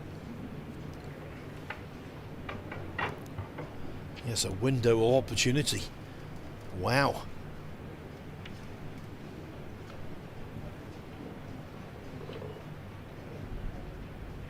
Yeah, so notice the purple 5, the 8, and the 4 close together. His concern here is getting too far up.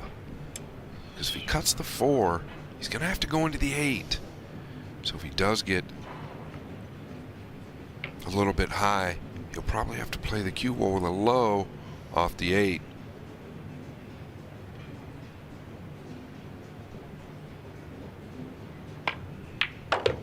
Oh, pretty snazzy.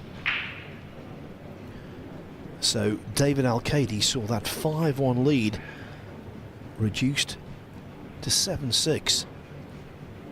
Is he benefiting from a second wind? Yeah, he's going to have to catch the 8 full. He's going to draw off of it. Oh, everything rosy for Alcaide.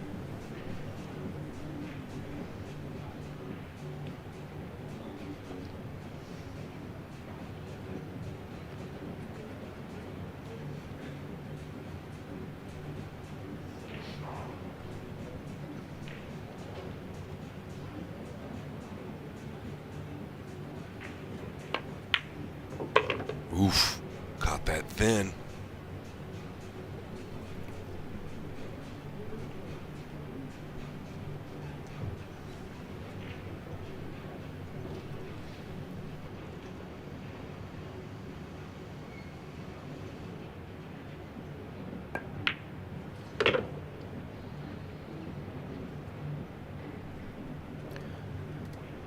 The first Spanish player to represent Europe in the Mosconi Cup. He's about to re-establish a 3-rack cushion.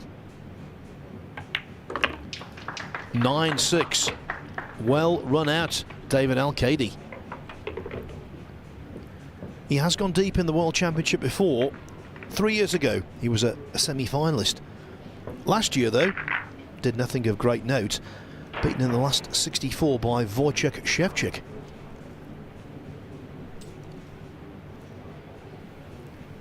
And talking of Szewczyk, the Pole, he's playing right now 2-all with Piers Labutis after losing the first 2 racks. 7-3 for Eklund Kachi over BJ Ussery. And Mohamed Soufi is back in front at 7-6 against Bada Alouadi. Also in front, Dang Jinhu, 8-7. And Mickey Krause stretching away, 9-6 up on Billy Thorpe. Thorpe made such a bright start. Yeah, a little unexpected, but Mickey's just stayed solid this whole event. Not a big surprise to me how Mickey's played.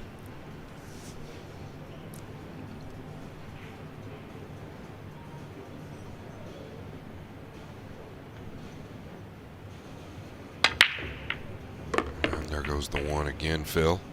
Oh, and the two catches the point. It might get him a shot on the two.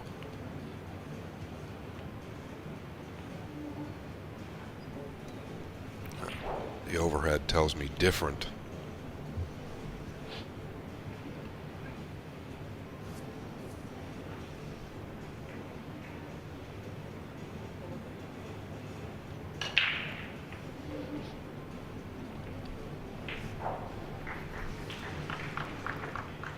And have a look at Jason Shaw there. It's kind of how he's looked the whole match. Just not fully invested.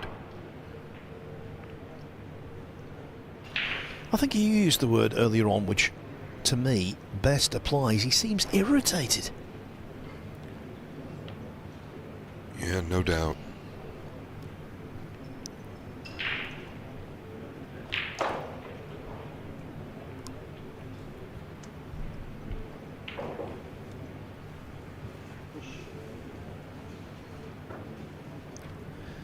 Yes, we're not body language experts, but we know enough to suggest that way Shaw is sitting, he's not exactly happy with life. Certainly not happy with the way things are going in this match, or indeed the way he's performing in general, I believe.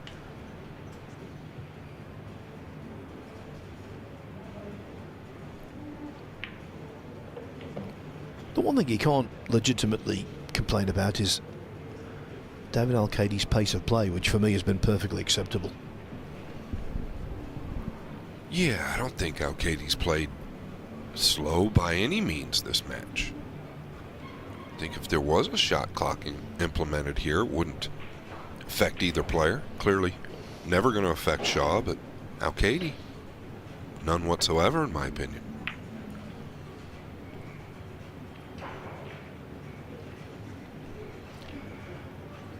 The primary objective for Jason Shaw is to keep Alcaide off the hill. Yeah, and I'm just being honest. I'm friends with Jason. I'm friends with Alcaide, but I'm not impressed with Jason's body language here.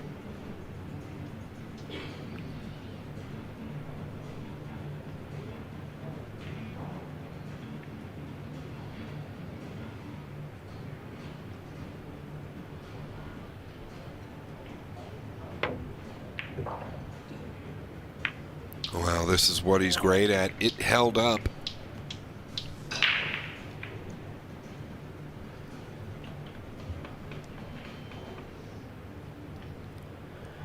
That pendulum has been busy this evening, overworked, swinging one way then the other.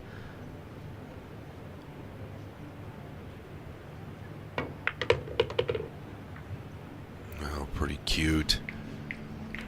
Opened the purple up. Got a good line on the 3, just a drop down for the 4. Didn't want to be below the 4, though. What does the 5-8 look like?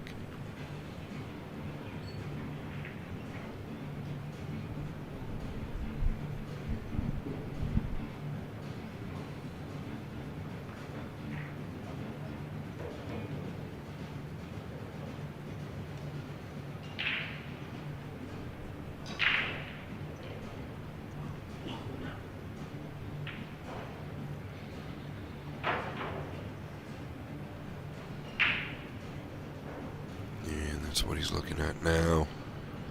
A little lazy getting on this 4, in my opinion. Just put a little more attention to detail. If you stay above it, you don't have to go through all of this.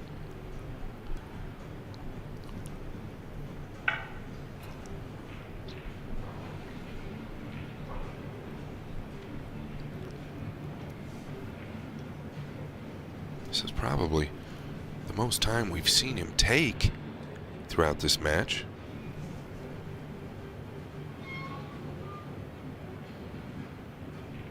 maybe starting to realize the gravity of what's really at stake. Yes, on the horns of a shot selection dilemma.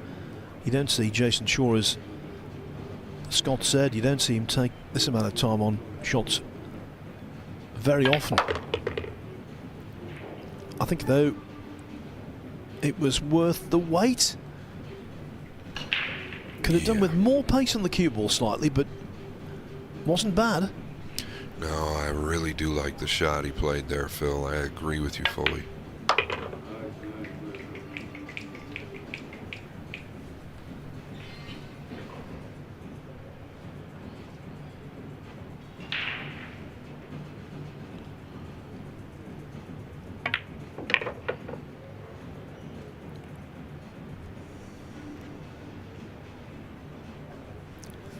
He's always been playing catch-up. But we've seen over the course of the last few years on the World 9-Ball Tour several matches where a player, the only time they're in front is right when it matters most, at the end.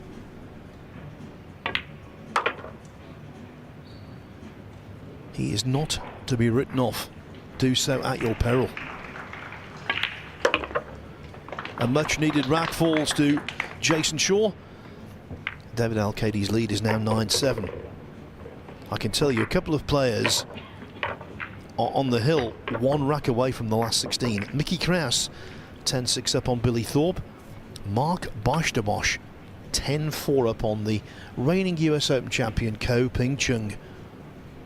Eklund Kachi seems to be in control now against PJ Usuri at 8-3. Jeffrey Ignacio 4-3 over Patrick Gonzalez. Johan Chua 8-6 over fighting Max Lechner. 8-6 also for Mohamed Soufi against Bada Alawadi. And Lee Van Corteza and Dang Junhu can't be separated. 8 racks each. The very latest from the main table. Mohamed Soufi has just tucked another rack away. 9-6 up now on Alawadi. Mohamed Soufi's father, who he hasn't seen for, I think, 11 years.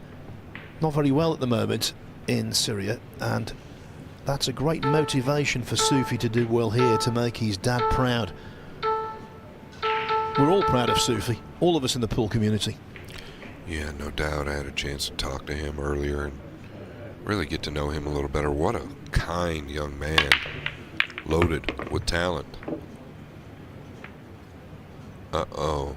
The 6 is going to cover the 2 up, Phil, in the lower right corner. Does he go ahead and take it on?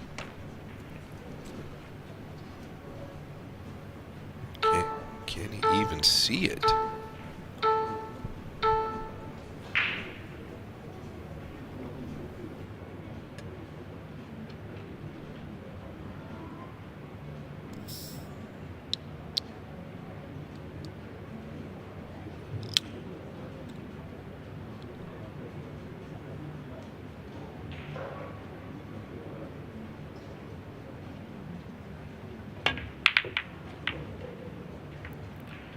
Yeah, the Jason Shaw that we all know and love would have knocked that down. Nothing easy about it. Just off the mark. Can't fault him for shooting it. It didn't look to me like there was something straightforward as far as a defensive play. First player into the Sweet 16, as they say in the NCAA basketball. And Mickey Kraus, he's beaten Billy Thorpe 11-6. Thorpe started like lightning. Kraus finishes like thunder. Yeah, didn't Thorpe start out with a 4-0 lead in that match? Yeah, I believe it was 3 or 4-0. Kraus winning 11 out of 13 games from there.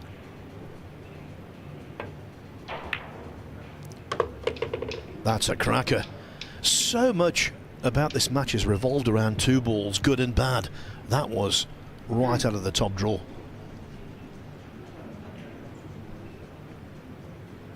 Yeah, and there's a good chance he goes ahead and gets on with it from there. A shot like that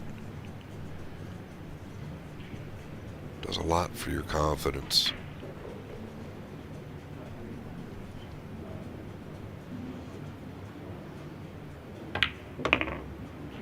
This needs to run.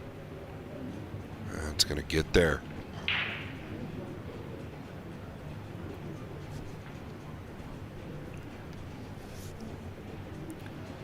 And he's got two options. He can draw this one rail out, Phil, or he can punch down two rails.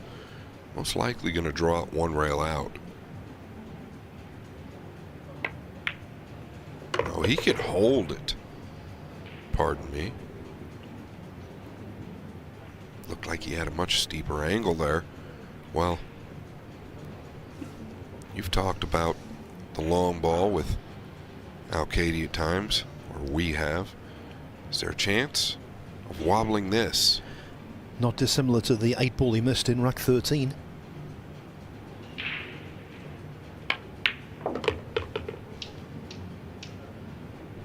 It wasn't clean, but he got it down.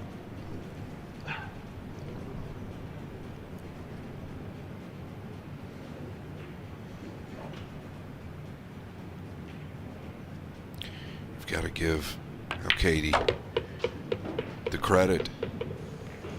To me, he looks like the guy that wants to win more in this match.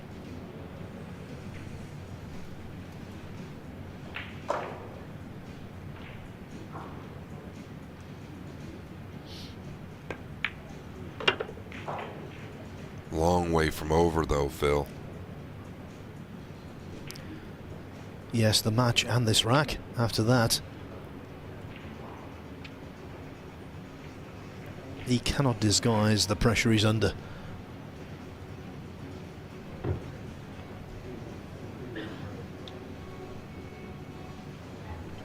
I think he can roll it to the top right and avoid the side pocket. Yeah, he's just going to draw this just above the 9.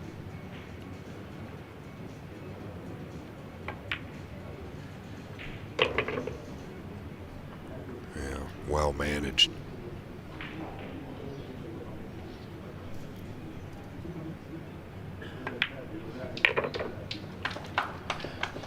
Lots of mountains in his native Spain, and now David Alcaide finds himself on the hill. He leads Jason Shaw 10-7. That means the flower of Scotland in terms of pool has to win the last 4 racks. Dang Junhu in front against Lee Van Cortese at 9-8 in a nail biter. Still 9-6 for Mohamed Soufi over Beda Alawadi. 8-6 Jan Chur against Max Lechner. Jeffrey Ignacio edging it against his fellow Filipino Patrick Gonzalez at 4-3. Gonzalez beating Ko Pin-Yi this afternoon. BJ Usuri has just pulled one back against Eklund Kachi. He now trails 8-4. Mark Bosch de Bosch still on the hill against Ko Ping Chung, 10-4. Wojciech Szewczyk 4-2 up on Piers Labutis. 2-all Victor Zielinski and Ralph Suke. And Zhao Grio has turned it around. He's now leading Naoki Oi 5-3.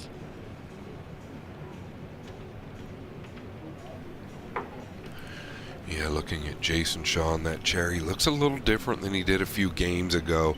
This happens to all of us, or it's happened to just about every player out there, where you don't really realize the gravity of the match until it just hits you in the face. And I feel like that last rack that he got out on, he started to realize where he was at. Is it too little, too late? Nice break there. Last year's runner-up Mohamed Soufi on the hill against Bada Alawadi at 10-6.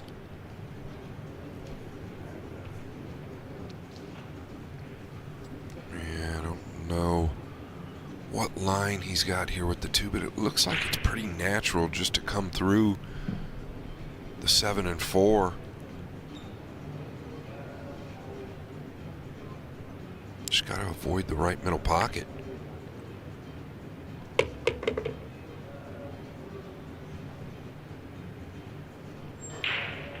The next problem, Phil, possibly the green 6.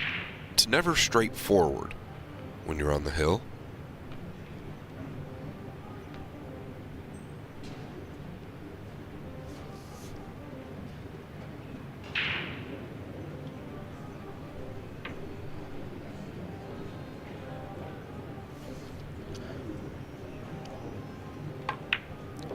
The US Open kingpin, Ko Ping Chung, is out, beaten 11-4 by Mark Barstemosh of the Netherlands. Wow, that's pretty stunning to me. He has to play good to beat Ko Ping Chung 11-4. I think this week he's receiving a lot of guidance from a former commentary colleague of ours and a former Mosconi Cup captain, Alex Lely. Oh, and I've heard a lot of great things about Alex as of late. Know him quite well myself. Did he get too straight here?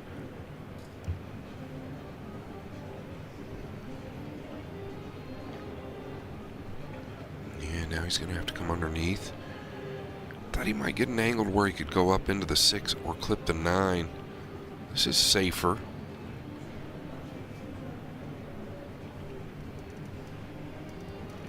This is where the heart pounds. The palms become a little sweaty. You're so close. Oh, but so far away. The 9 ball in the way. Well, in his defense, the only way that shot could go wrong is if you catch the 6 full.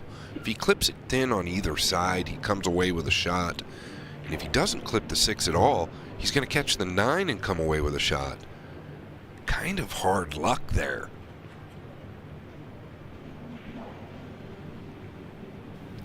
You've heard of Saved by the Bell.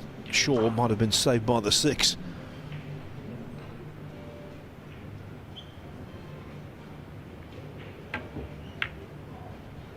Oh, look at how this might finish, Phil. Does Shaw have a pocket? If he does, it might well be do or die.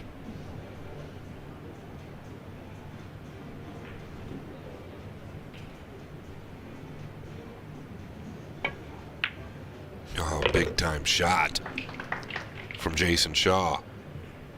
That's why he's been such a colossus in the Mosconi Cup. He's got nerves of steel. Where's this going to end up? Ooh, not fun.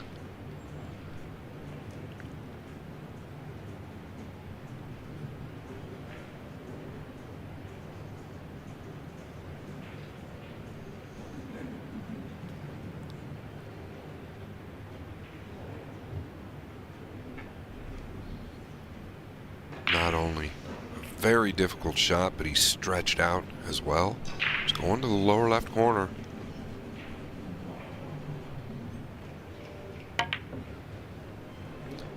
Undercut the 8 ball. At least it's run safe. Well, this bank is reminiscent of the one he's famous for. I don't know if it's frozen or not, Phil, but if it's not, yeah, I don't know. It might be too close to that bottom rail to entertain it. Yeah, the bank you're talking about on the 9 ball.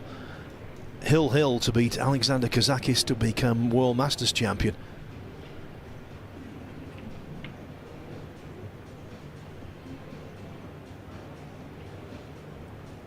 Well, he might be taking this on.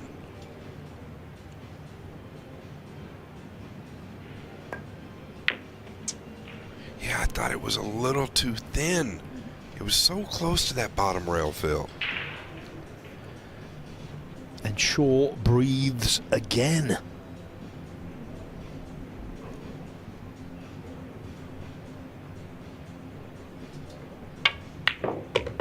Oof. Wiped its feet. This is a wee knee knocker.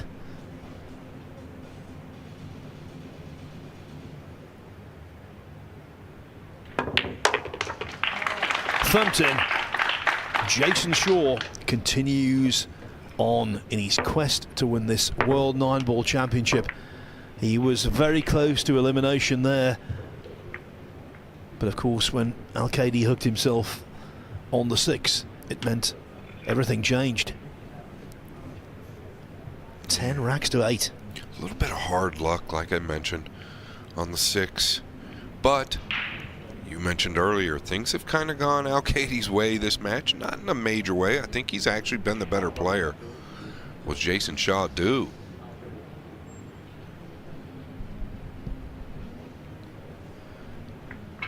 So Alcaide, Dang Junhui, Mohamed Sufi, all find themselves on the hill.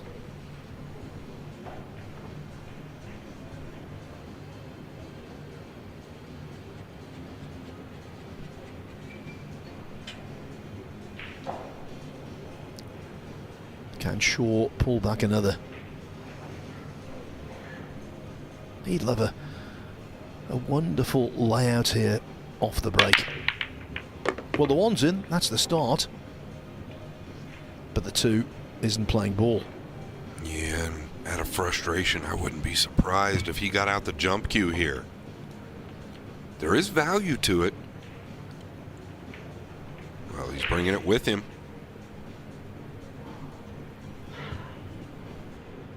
Yeah, if you look at it here, though, cue ball tracking up towards those other balls, I just don't know if the value is worth it.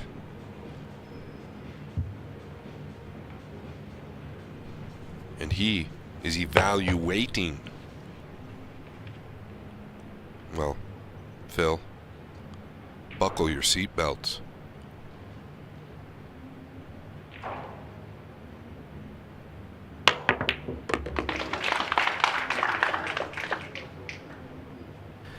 He took the risk, he knocked in the ball, but he's not got the reward. Just caught that blue 2 a little too thick. So having to kick here. And he's one mistake away from defeat. He knows that. Pretty good from where he was, Phil. Yeah, and he did catch the blue 2 a little too thick.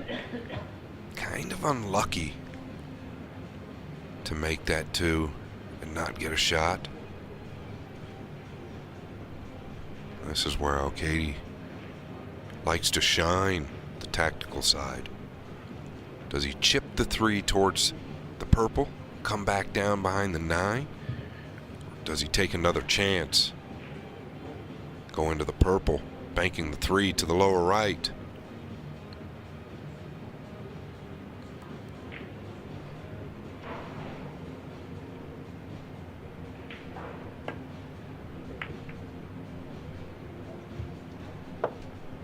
Yeah, well, that was a little weak, Phil. He tried to get behind the 9. He caught the 3 way too thin. Don't want to puncture the drama, just let me tell you, Dang Junhui is through, beating Lee Van Corteza 11-8. So, a last 16 meeting between Dang Junhui and Mickey Kraus is set up.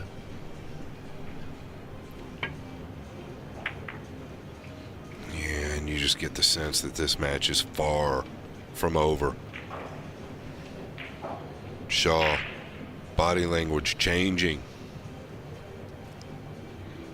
It was like 2 racks ago I could see something in his body language where he just kind of realized, wait a minute, I'm here, I'm now. I've got to try to win. Yeah, before the start he wanted to win 11-0. Of course. But this is the kind of situation, and I've seen this with Jason Shaw so many times, this is the kind of situation in which somehow he is energized, he comes alive. It's as though he enjoys living life on the edge. He enjoys the pain. We call that self-torture.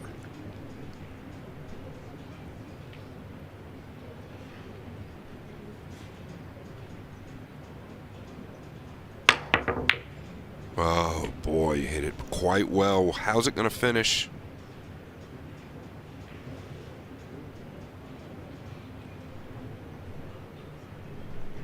Nothing straightforward. Matter of fact, the escape here, Phil, not easy either, due to the pink.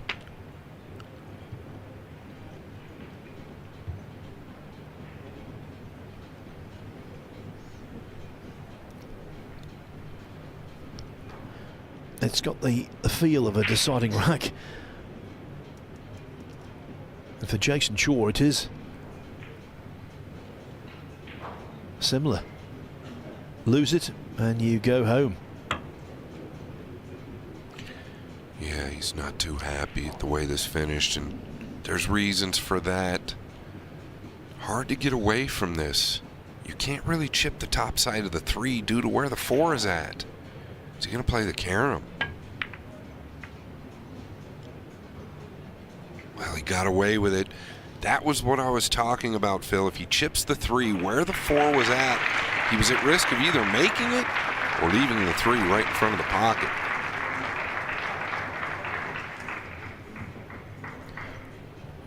Lots of applause from the main table.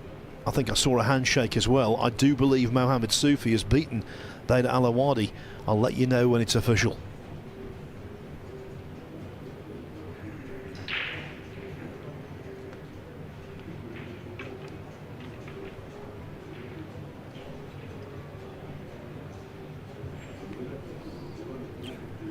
Looking to come 2 rails heavy behind the 3. He'll take knocking it in the right middle. If he doesn't, it'll finish down here towards the bottom rail. If he hits it as intended.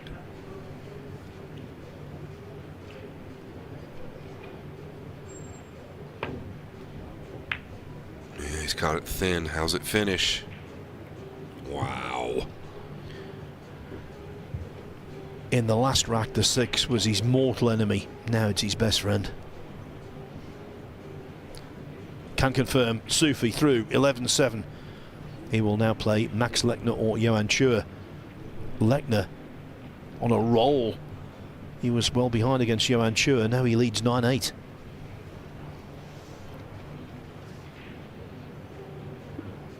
Shaw beside himself.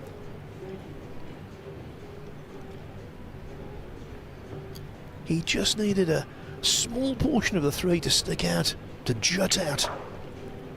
Yeah, exactly. Even if he's going to frame at this. Could make the pink. He could make the pink. Well, that opportunity has passed. But look at how the 6 and the 7 have finished, Phil. With the 5 at the top rail. Well, I think that's the least he deserved. Alcaide fluking a hook from a hook. I agree. I just feel like there's more to this match. Or should I say this game. Things just got a little funny.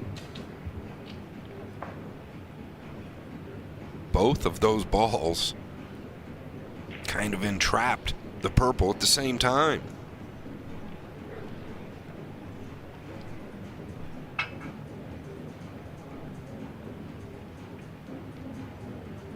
Does he take a chance now? Does he have the angle? Does he take a chance now at going towards the purple or maybe the green? I don't know.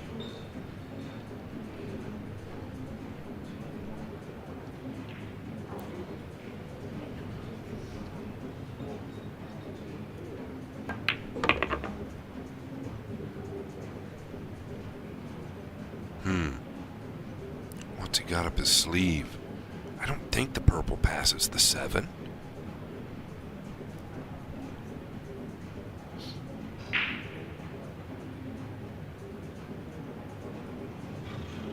Definitely going to make things interesting.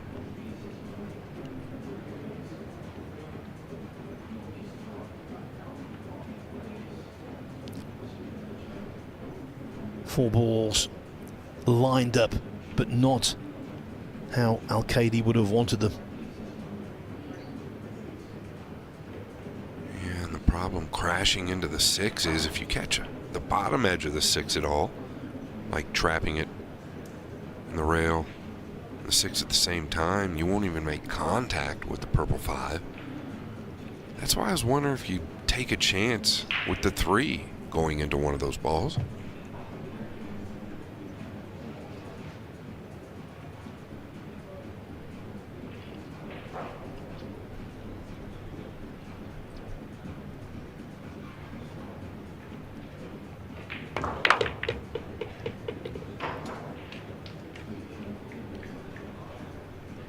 It was a valiant attempt. Shaw, though, will get back to the table, surely. Well, he does have a bank, Phil, to the top left. It's pretty thin. I have to agree with you. I think he's going to get back to the table.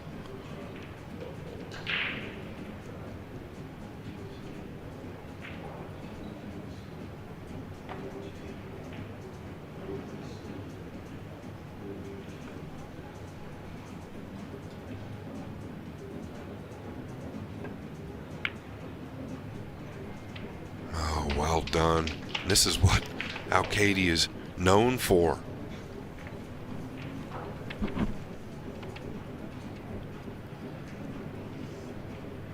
What a horrid hook.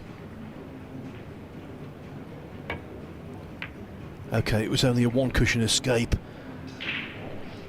But look what he's done. Jason Shaw. This is the opportunity that Alcaide has been waiting for to deliver the killer thrust. Yeah, and the crowd is really gathering around that table.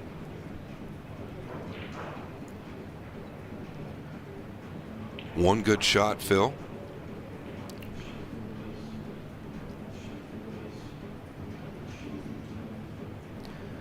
Yeah, I know exactly what you're saying, Scott. I think the nervousness that Alcaide exhibits sometimes. There'll have to be 5 good shots, because to him nothing will seem easy right now. Practicing. Put it in the bank. Yeah, no doubt he needs to maintain an angle on this 7. All too easy to decelerate here and somehow fall straight.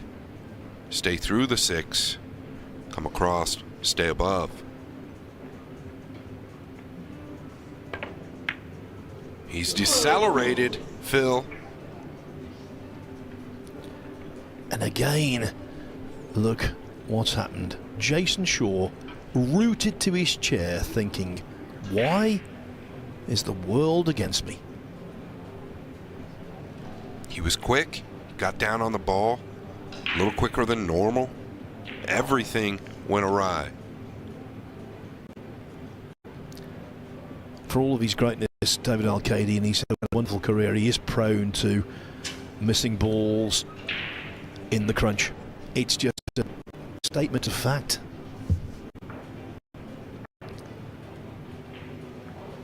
Yeah, and he knew he had to stay above the 7. It seemed to me like he was feeling like he had a hard enough time just getting the 6 down, and that turned out to be obvious.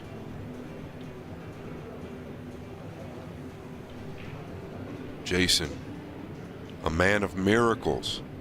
Well, he slightly needs one here.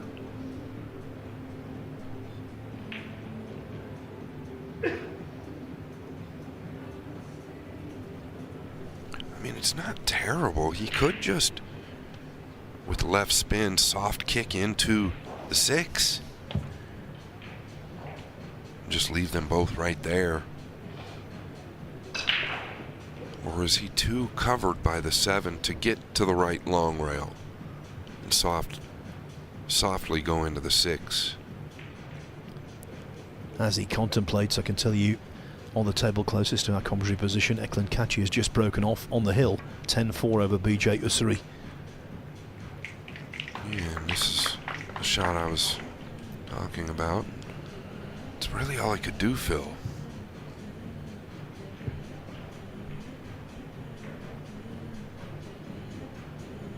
Sounds like Usuri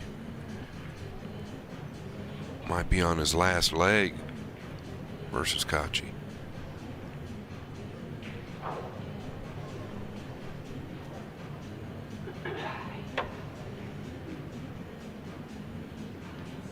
Yeah, it's funny, Phil. It's not actually funny, but it just seems like reality's really struck Shaw the last few games.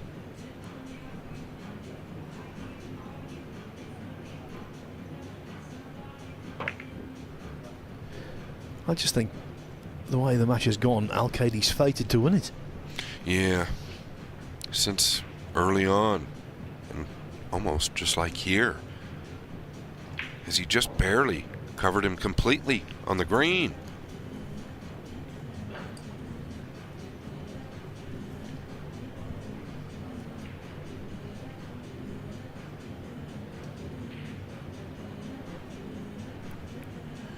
Yeah, what a crowd around this table now.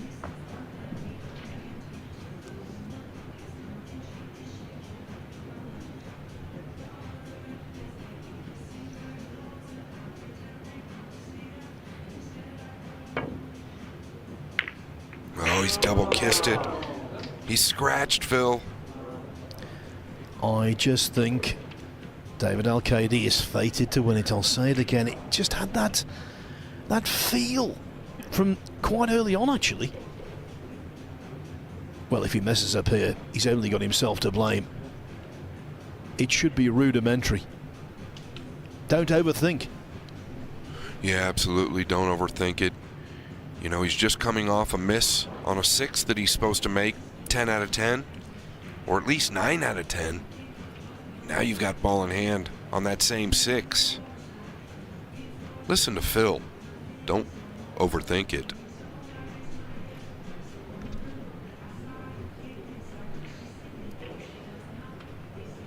Well, he sure is measuring things out. You can't blame him.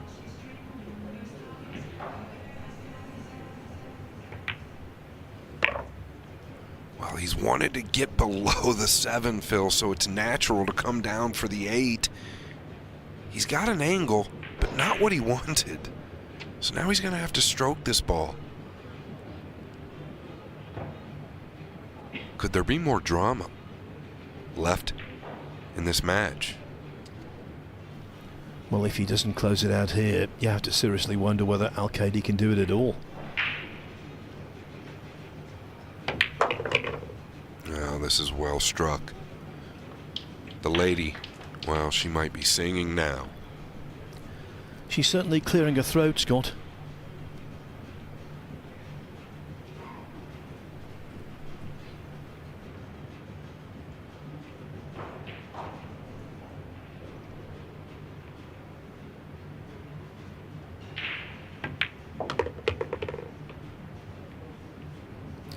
Even though he's racked with nerves, this 9-ball surely will find its intended target.